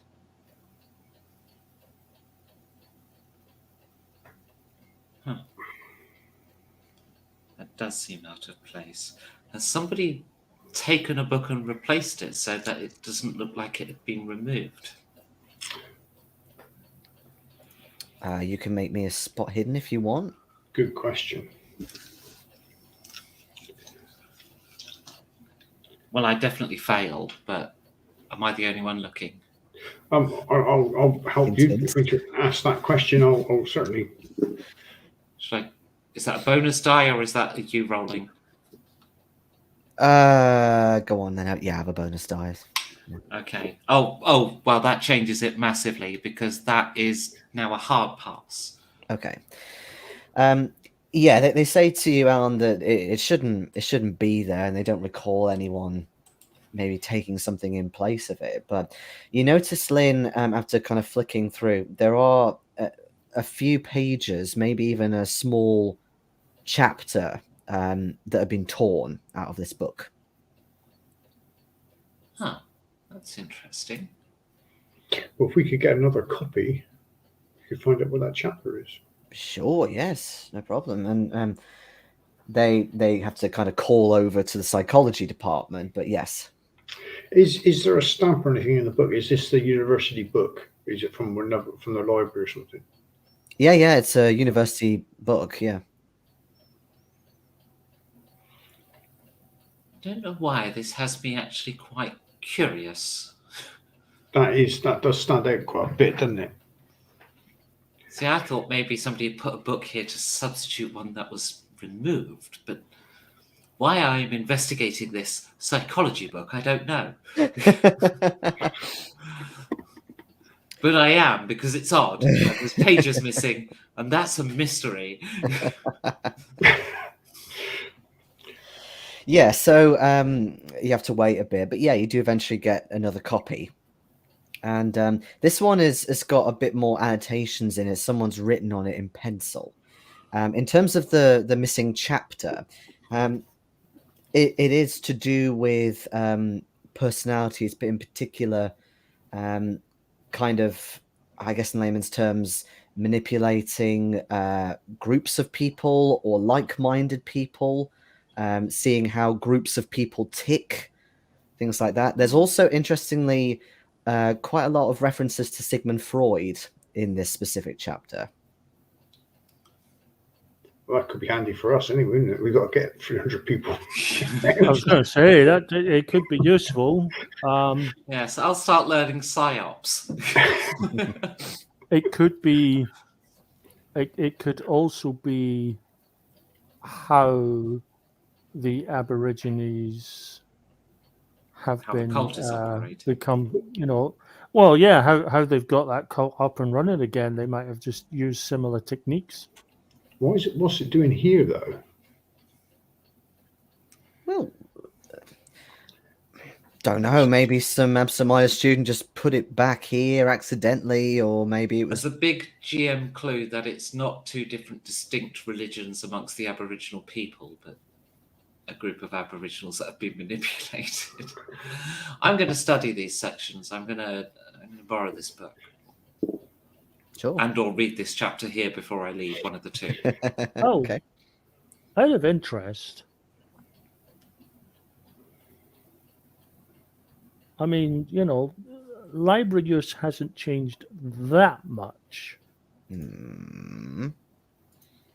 Would they have a record of who are the last people to have Taken out the book with the missing taken out that pages. book with the missing pages? It's a good question. Yeah, it is. I'm going to ask it. I occasionally I come up with good questions. Yes, but you're not here. Even when you're not there, yeah. See, that's the thing.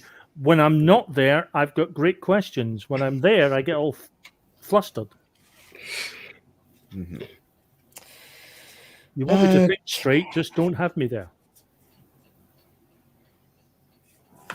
Okay, so they find the little card sleeve, and they look down and they say apparently somebody called Mr. Zebedee Silver.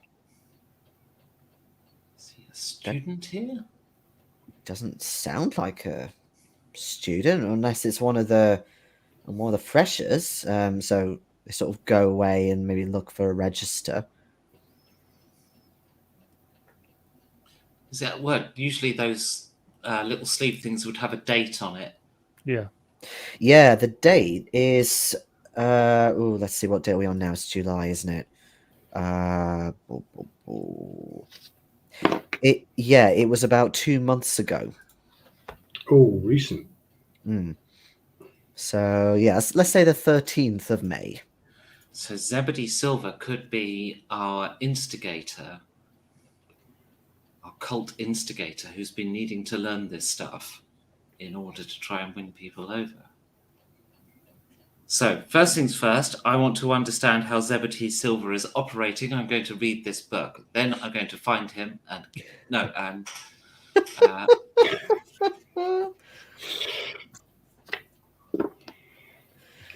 What, and fuck him? Depends. What's his appearance? Let me look. He's got a spring. That's interesting. He's got a spring for legs and a big mustache. Okay. Are you intending to just read it whilst you're here in the library still, Yes, or yeah. take it with you? Okay, yeah. I'm going to read this section, basically, the stuff he kept, because I've got a feeling he's the one that's got the cult to do, or is re-establishing the cult. And I think this could be a way into the cult, or to finding and identifying who the cult are. Okay. And reading this book is just an insight into how they're operating. Yep. Okay. So I'll do a bit of paraphrasing here so you're not utterly bored to death, but basically, so Thorndike, he's quite early in terms of psychology in general in the past 150 years in terms of his thoughts, but basically his main thing that is recurring throughout this chapter in the book is the law of effect. And also things like how humans and animals acquire behaviors through the association of stimuli and responses. So almost like a primitive version of Ivan Pavlov's conditioning, with the bell and chewing and stuff. But specifically, the law of effect that Thorndike talks about is that any time a behavior is followed by a pleasant outcome, that behavior is likely to recur. And the law of exercise states that the more a stimulus is connected with a response, the stronger the link between the two.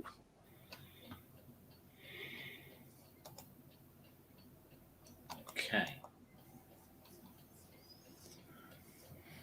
In layman's terms, do something that makes them happy, or do something and give them something that makes them happy, and they will ultimately attribute one with the other. Cause and effect. Yes. Now that's great. Only now I have this guy's name in my head as Zebedee Spring. Thanks, Ronnie. I'm sorry, you cannot have a guy called Zebedee and me not think of the magic roundabout. I'm sorry, it just can't happen. I literally just pulled it from this NPC deck. It's not me who's come up with that. Zebedee Spring. It's Zebedee Spring now then. So we've renamed your NPC. It's not from the Mars campaign, it's fine. Yeah, but how do we track him down? If it was a couple months back. Well, a couple of months ago, he attended this university. We're still in the same university year, I assume, so he's presumably still a student, which means he'll have a student record, which means I can talk to my friend, the receptionist. Yep. Actually, we've just searched the Any register. He's not a excuse to go and student. see the receptionist. Not a student. No, he's not. He's not on faculty. If he has a library card, it means he had to fill in a form. If he had to fill in a form, he had to give a forwarding address. Well, theoretically, yeah. If He he's said on you're not faculty, here. they'd But I'm not recognise him. here. Yeah. I'm just. So Who are these voices I'm hearing? I'm going to head over to reception I'm gonna and mute. see if this person had registered anywhere with reception. Okay. They look and they look. Certainly not under any kind of student organizations or what have What you. about for the library? But yes, they do find a list of names pertaining to like a club that appears every month or so in the library. You think it's kind of like a Freemasonry of sorts, but they do find his name Zebedee Spring. And when does this club next attend? They do it. Oh, give me a luck roll. Why not? Well, because I've just spent some, but yeah. That is a pass. Okay. They come on the second Friday of every month. Which So is tomorrow. Tomorrow. At what time? They quite often have a dinner first, so give or evening. take 7, 8 o'clock. Yeah. Right. See you then. But he suddenly I don't go to it. somehow It's in all some psychology reason stuff. he got this book then from the library and got it into the anthropology department.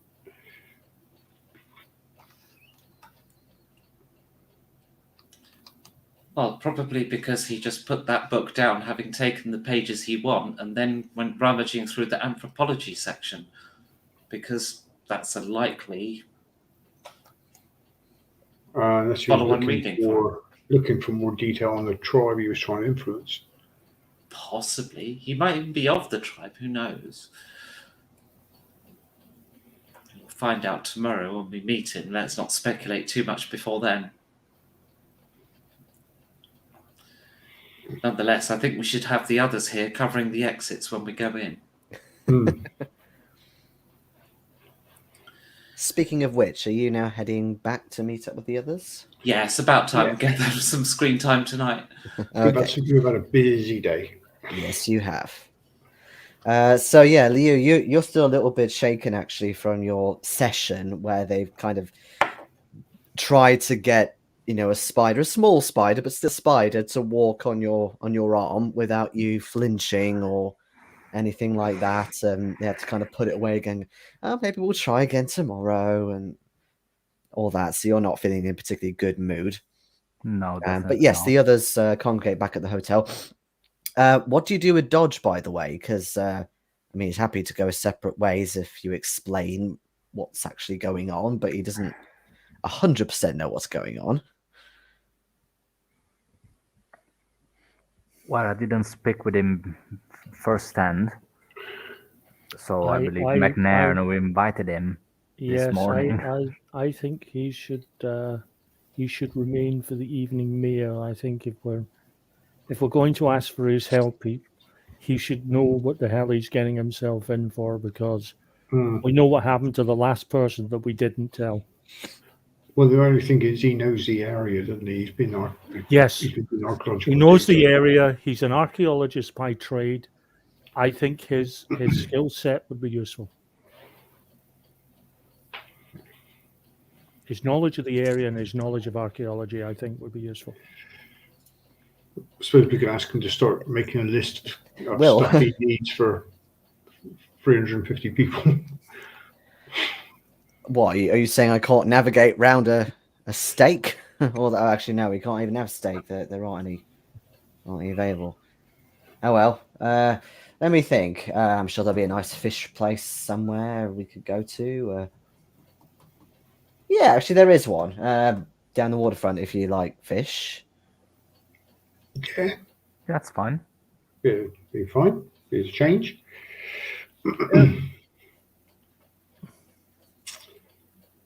Okay. Fine.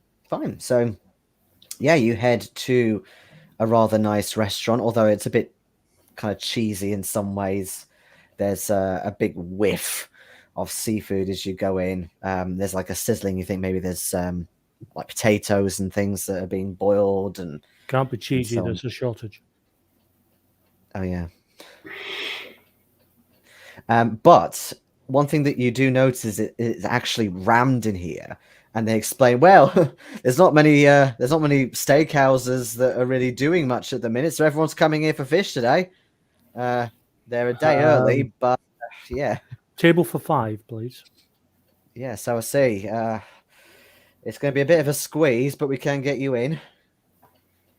That's all right. And you're kind of shoved into a kind of a corner booth. That's In fair. fact, it wouldn't even be in a booth. But yeah, you're shoved into a corner a little bit. Yeah, there's no COVID restrictions, so it's fine. No! Spanish flu is over. Nothing to worry about. Food first, then shop talk. The reason being that if it's absolutely stowed at the moment, hopefully by the time we've had our meal and relaxed, a lot of the people who are already been here have gone away, and we're going to have the place a little more, it's going to be a little emptier by the time we get around to shop talk. Because we don't want to be overheard talking about race wars and poison bat droppings and strange cults. I've got a feeling that might not go down well in a restaurant. Maybe. You're muted, babe. Well, I brought the cow carcass. I'm kidding.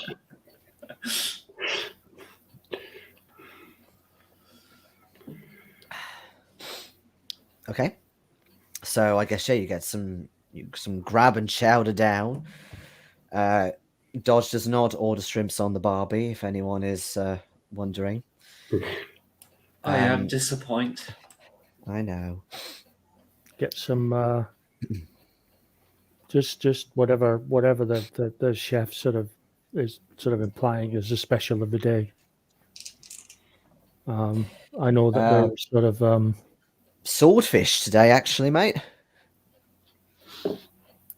Struth. Well, let's have some. Well, I say struth. Did I say that properly, Alan?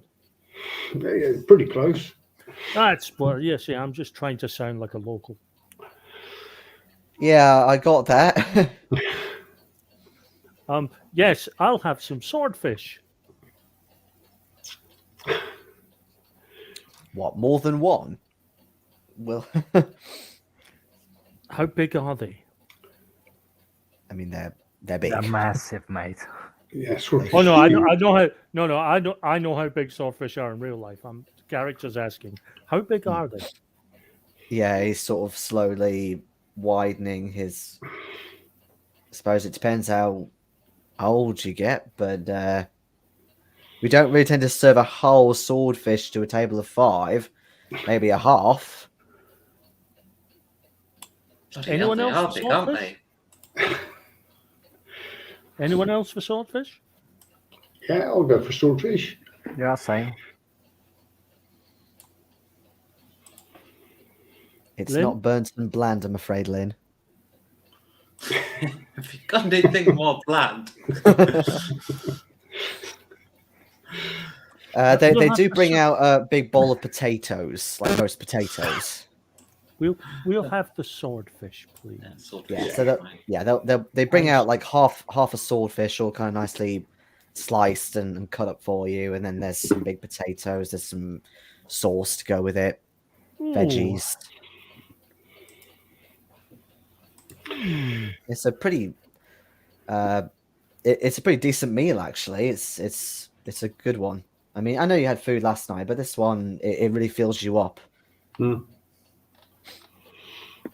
I completely forgot about the meal last night. Just you know, the walk Yeah, home Sydney. just kind of took it out. Took it out. Sydney getting life for Riley at the minute.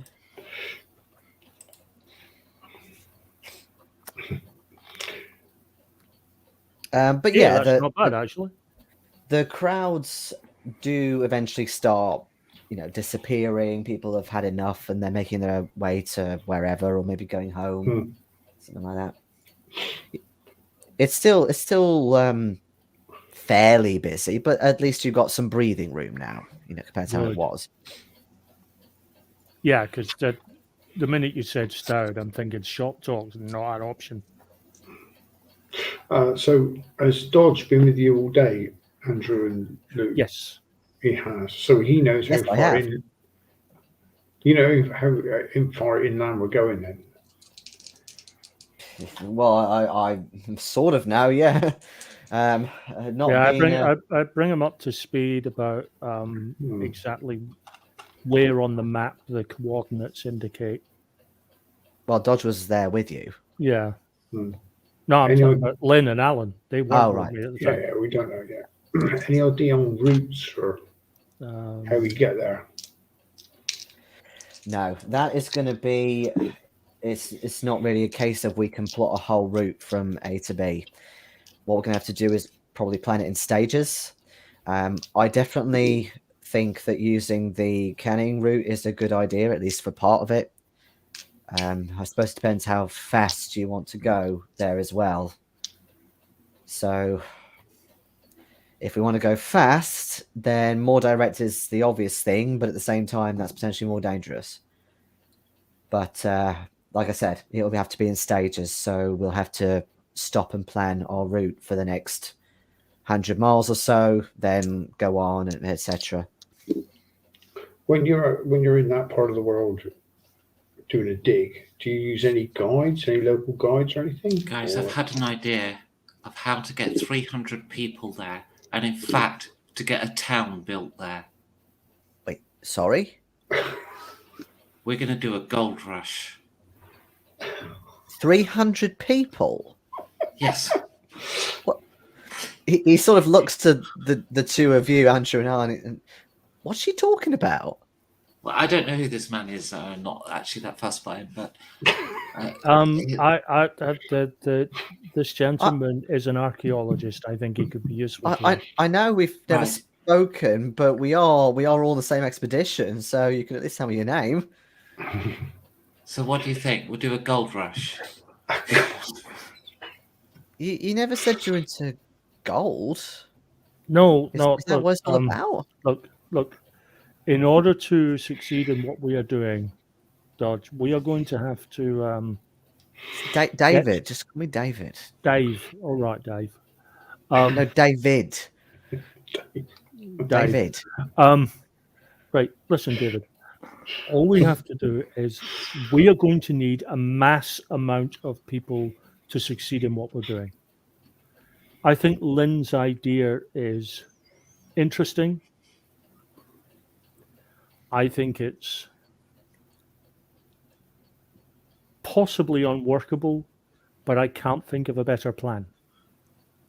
But it sounded like you wanted to pursue what McWeir was doing, look into this ruin, not build a gold mine. I don't think there's even much gold out there, really, in the first place. We need to get the people to willingly come to the ruins.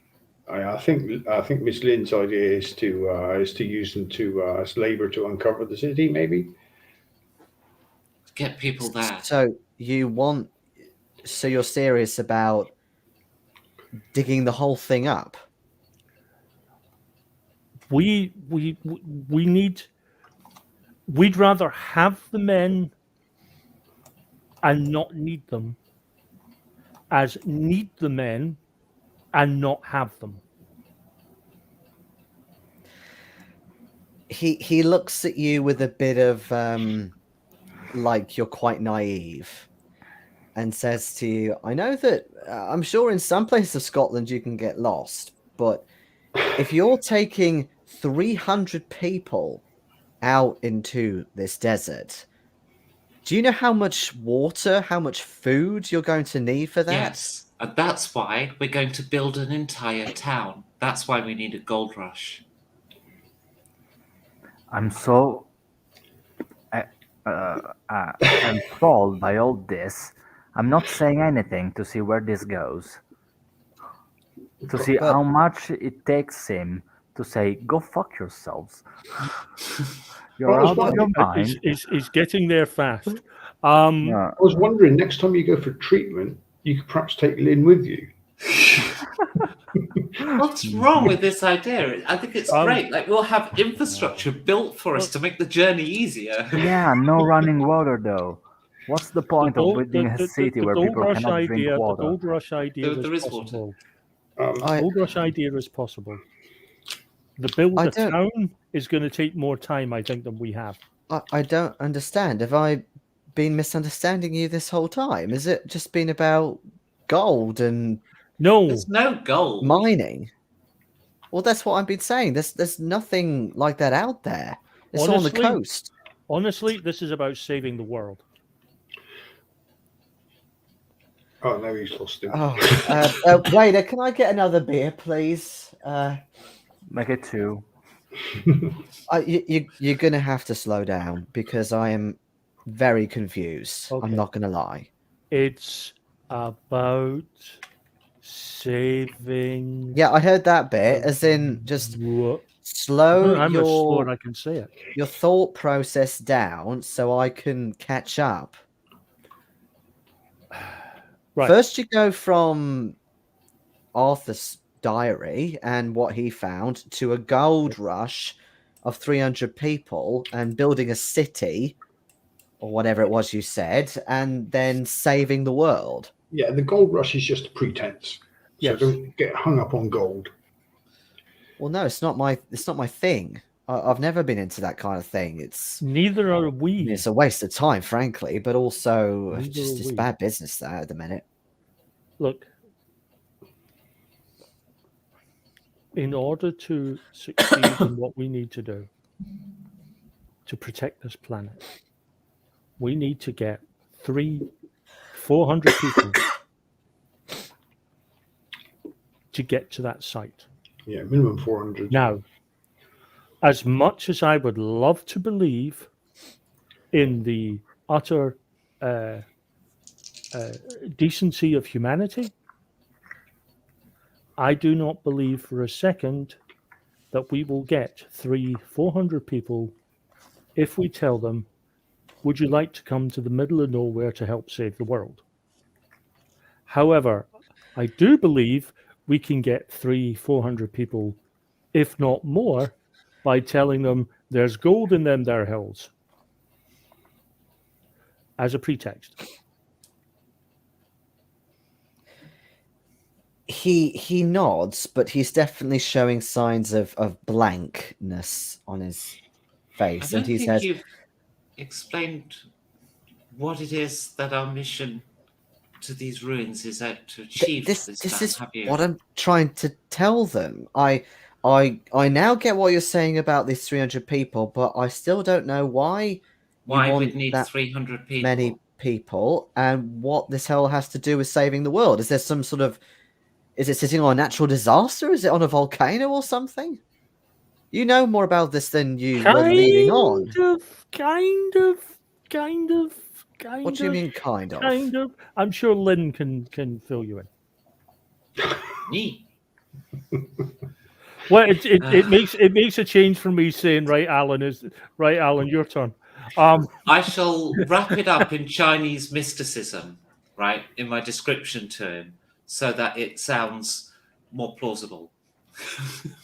How will that make To it sound more Western ear. plausible? To a Western ear, like it's a Chinese myth or something, because if we explain Cthulhu as we understand it, at least as best I as our see, characters right. understand it, then it's just going to be nonsensical. I see. So I shall wrap it up in Chinese myth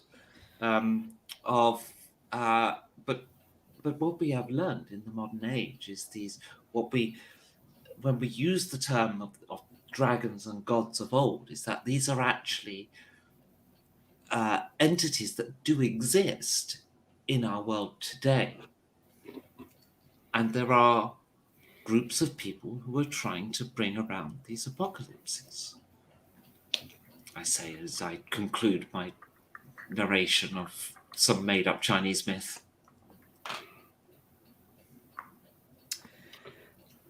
He is a bit skeptical to start with, but the more he listens to you, the more he starts genuinely nodding his head. And he says, I don't know where this myth stems from, but a lot of it does stem from Aboriginal myths and legends, Yes, or at least in parallel. The cult of the something with the bat. The bat. Sandbat. The Sandbat. Yes. I have actually heard of that, although I didn't know it was a cult, but I've heard of that term before. It was a Father god. of all bats. That's the more familiar one. Yes, Father of all bats. Yes. Who was put to sleep or to a place where he could only moan by the rainbow serpent. Yeah, that's right. Yes. You're very versed up on well, culture these here. are just equivalences of our Chinese dragons, you see, when I was talking of the dragons and the gods of... Because I would have paralleled it to Chinese and had like a rainbow dragon and so forth. Well, I suppose in some ways it would, wouldn't it? Yes, these are the same stories about the same things, and they actually happened here in Australia. So, when he just points at Andrew as if he's not there, when he's talking about saving the world, he's being metaphorical, right? I suppose. Actually, that's the interesting twist. You see, Yes, I don't do metaphors. but also no.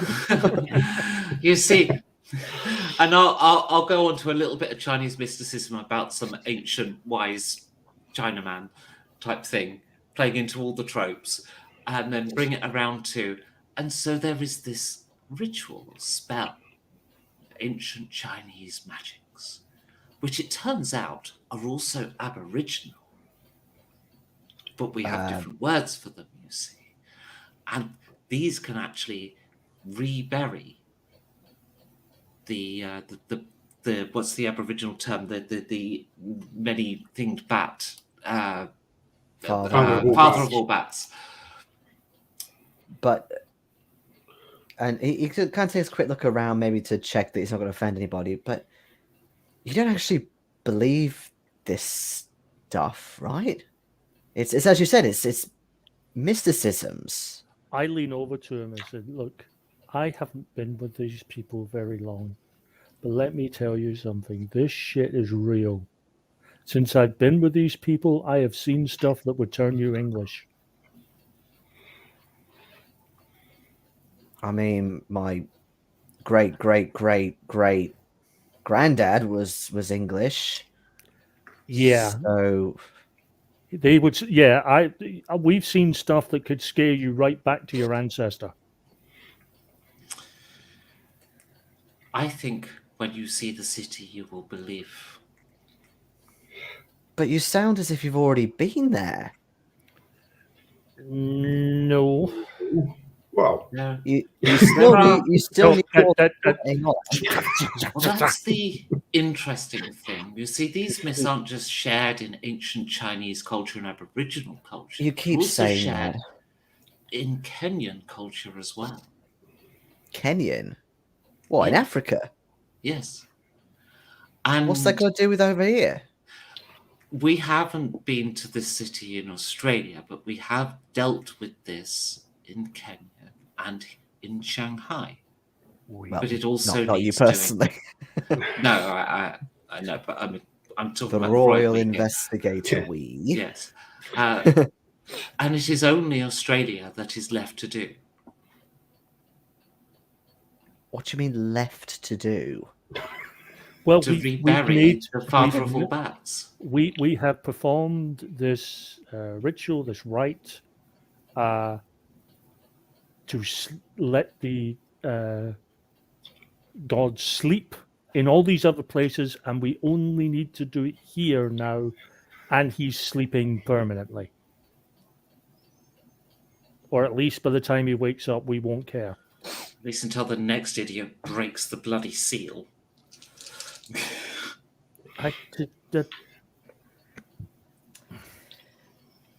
Okay, I'm going to need a persuade roll from you because he definitely understands what you're saying. Oh, I think that. Oh no, that's the other way round. Let me just check what my skill is. Do I get a bonus because Andrew's Yeah, interfering? because Andrew's And definitely. I've got interfering. 50 as well. Okay, well, Because I've got the same Andrew's skill. I rolled interfering. exactly the same for both. It's a pass. Yay. Okay. Okay, he looks at you again. He definitely understands now what you mean, and he says, "Well, Here's certainly the thing. in a story perspective, that makes sense. But you're obviously quite serious about this, aren't you?" Whatever incentive you have for going, the fact is the city is real. It has all the rocks you're talking about. And you're an archaeologist who wants to dig at that site, and we are going to go there. On the way there, you will be attacked by a cult who wants to stop you from going there. And we will make sure that those attacks fail. Because we are fighting against that cult. He looks a bit disappointed again at Alan and Andrew and says, "So when you did say a city, and when that slipped from your lips, you did mean a city, didn't you? And not just a ruin." That's what it says. It could be both. Yeah, but the way it says in the diary, it's not. It appears a to be fully remnants of an fledged- ancient city rising from shifting sands. But he seemed to be a bit skeptical of it being like, an intact city, whereas you're all saying, "Oh, it's a city, it's a city, it's a..." Well, it Oh, yeah, that's 'cause was we're not- a city. I believe in the notes from Cowles, I believe it says it was taken by the wind. Yeah.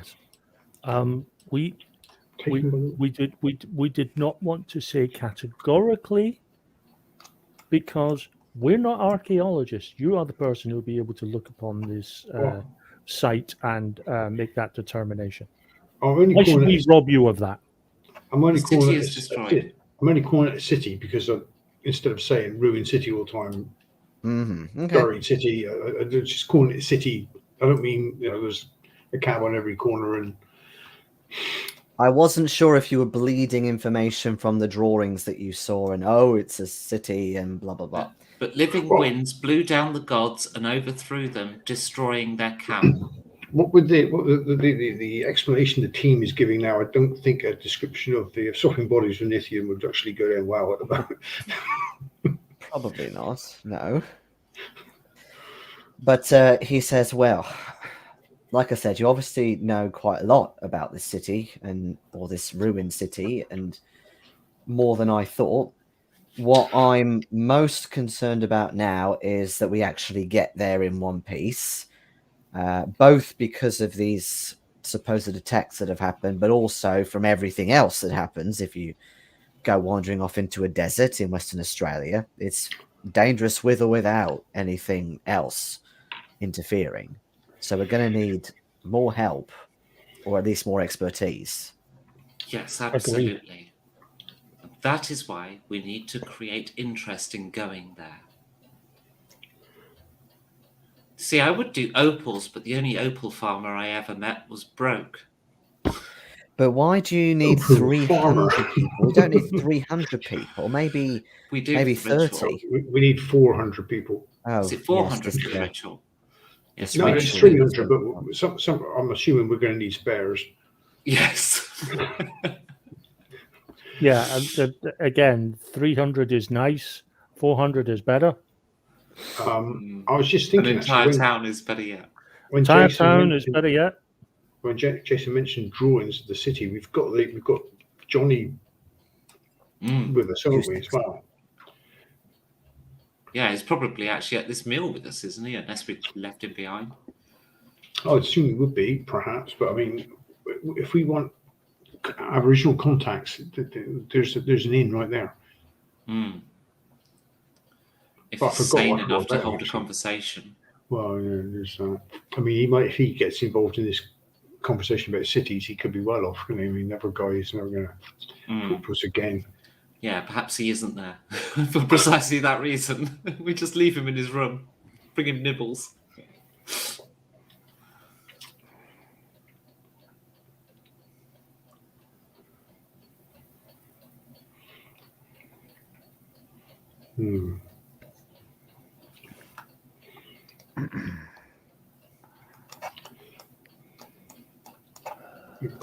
I keep thinking every session we've played so far that there has to be another way to complete the ritual,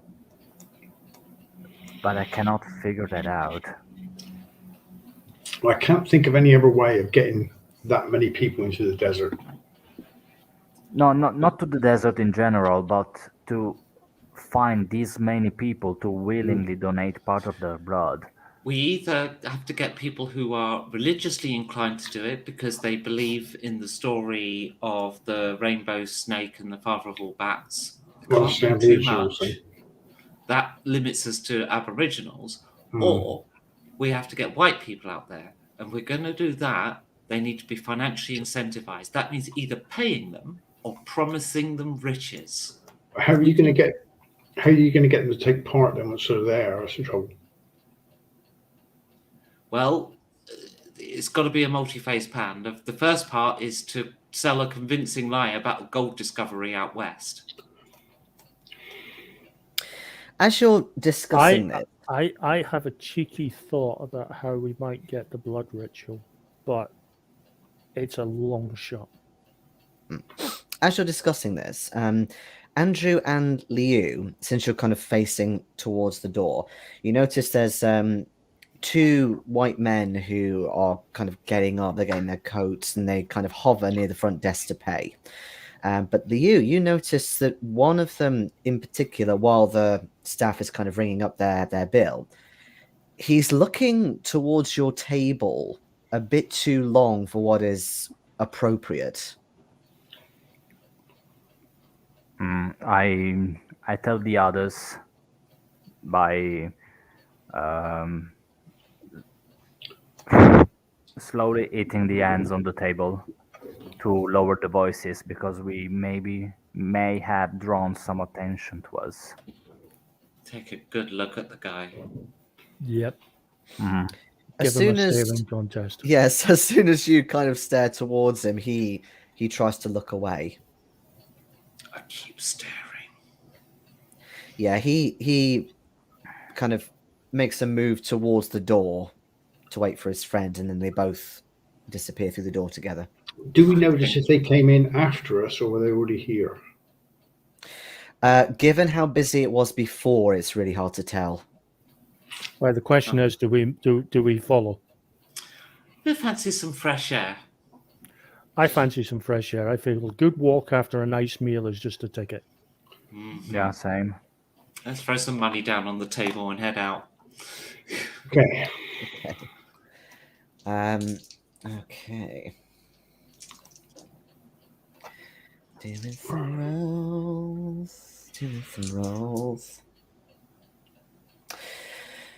Okay, as you put money down and start heading towards the door, you go past where they were sitting, and Alan, you notice that their table is very tidy, almost like it was almost reset for the next customer before they'd even left. They didn't eat. They've not eaten anything. Well, either that or they were there for a long time. Any empty glasses on the table? It's just nothing at all. There are glasses, but they don't look like they've been used. So again, either they've just sat down and not eaten, or they've been there so long that the table's been reset anyway. Sort of Might thing. be time to get Kung Fu out. Guns in your case. Talent in mine.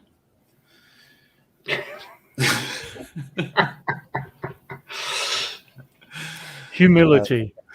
That's what we love so much about Lin. Okay. As you step outside, you're on this kind of boardwalk near the waterfront, and you can hear a little bit of the water lapping. It's eerily quiet, actually, apart from the odd seagull. It's quite bright out here with the moonlight. But you can all give me listen rolls if you like. If you're trying to work out where they've gone. I'm spending 4 and I'm making an extreme. Oh, Aggressively, I pulled out my fan, so I didn't hear anything. Not even close. Okay. I ask Alan also for my gun. Yeah. I just so happen to have it on me. Okay. So, most of you are a little bit baffled as to where they've gone. They were maybe half a minute or so ahead of you anyway. But there's no sign of up down the street. It's just a boardwalk. You could kind of go back onto the street, but immediately so you can't see anything or hear anything. It's kind of my job to follow people. Yes. However, Liu, your ears prick up of something you hear, but it's not footsteps. It's clicking. But like different rhythms and stuff. And there's this weird kind of echo to it, which is very odd. And it just for a brief second, it confuses you. But then you hear it from down the boardwalk to the right, and then to your left, and then up behind, as if it's starting to come from all round. And then you Not hear like the sound of thing, right? No. Okay. Like clicking, like a mouth click, like I was doing just then. Okay. But then the clicking starts to turn into footsteps. And you start seeing a few people emerge out of the shadows towards you. And that's where we're going to end tonight. Are they clicking their tongue as the bats are making noise to actually see as a radar? So the louder we scream, the more blind they'll become. You can try.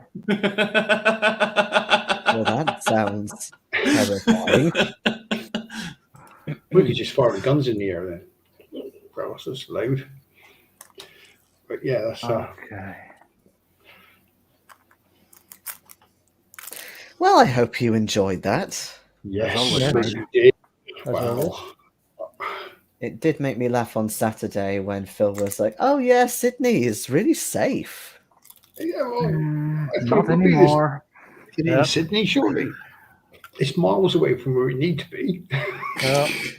Well, the one thing we can now say is any element of surprise we were hoping to get from the cultist has now gone. If you wanted safe, you need to be on the moon. Or already dead. Or 6 feet underground. No. Cthulhu's down there. Oh, Rises out the water, so that even the oceans aren't safe. Nowhere on land is safe. No, it's got to be on another planet or dead. That was good. Yeah. Can confirm. I was a little worried about how you were going to sell it to Dodge, though. Yeah, a little bit. I was just waiting for shit to hit the fan, to be honest.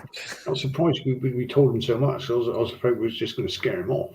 By sounding like complete loons. The problem is he was at that point where the fact that we weren't telling him anything was making him skittish.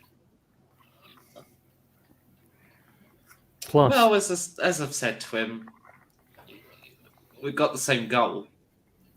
Just going to be there with more people than he was expected. You've not really got the same goal. If No. He wants to get to the city and undig it. His best way there is with a lot of people. if Not that many. if someone goes to Perth to get the stone to make the capstone with, they could send a telegram back saying gold rush, gold strike in Western Australia. Oh, I'm going to register the mining claim at the GPS coords, and then I'm going to put a press article in Eastern Australia. This is my thinking on how to sell it. First of all, you register the mining claim, right? I'll do that when I'm in Perth. Then when I come back here, I register it in the news in Eastern Australia as a large gold haul that's been located at this place. Then when I go back to Western Australia, I use the Eastern Australian article to sell it to Western Australia. Convoluted, but possible. Yeah. Right? That gets you gold rush. That's step one. Step two is how to convince the people who are there to take part in the thing. And I think... I think actually, one of those news reports could actually help us.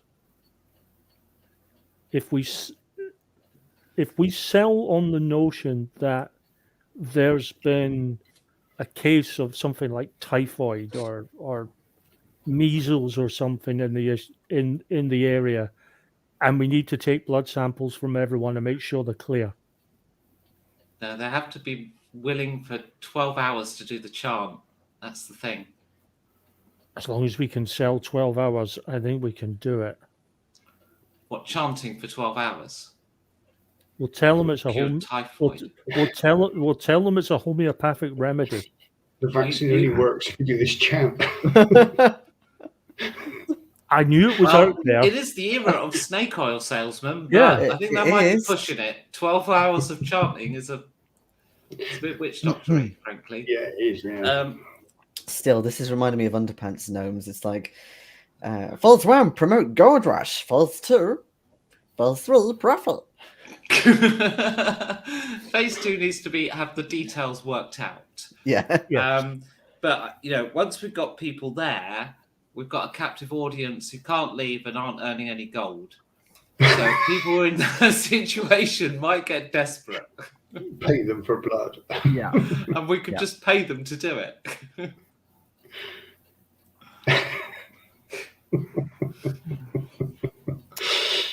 Well, plan needs work. And if I remember yes. correctly, we don't need 300 people. We worked out the maths that 300 people means we don't have to kill anyone. Something like that. Yeah. But I think we need more than 300. yeah, Like I say, we need spares on this one. space. Yeah, Well, if I because I did the maths on that and it worked out at 300. But what was the actual amount of blood we need? It's on the thing on the Miro board. Yeah, was it 3 drops each or something? I can't remember what it looked like. Where is China? It's not in China. It's in Kenya. Well, I might have copied it over to China as well, but it's that kind of rusty-coloured parchment. Parchment. I thought it's on the spell, wasn't it? Because we did the actual spell ourselves in China, didn't we? Or on the island. Oh God, where the hell is that? My God, this is huge. Things to load. I can't see it in Kenya. This is just huge. Yeah, I know. It's just too much. It's over here. It's over here. Where's it over here? Move your mouse a lot so I can see it moving. No, don't see. Oh wait, your no, mouse it's not moving. that. What am I talking about? No, it's not that one. Oh, now I see your mouse. Okay, I'm following your mouse. Oh, it's over here. Right. Okay. This article. This in the passing of the dark god, the most potent described into the substitute of a high place near the hands of evil. No, it's this bit.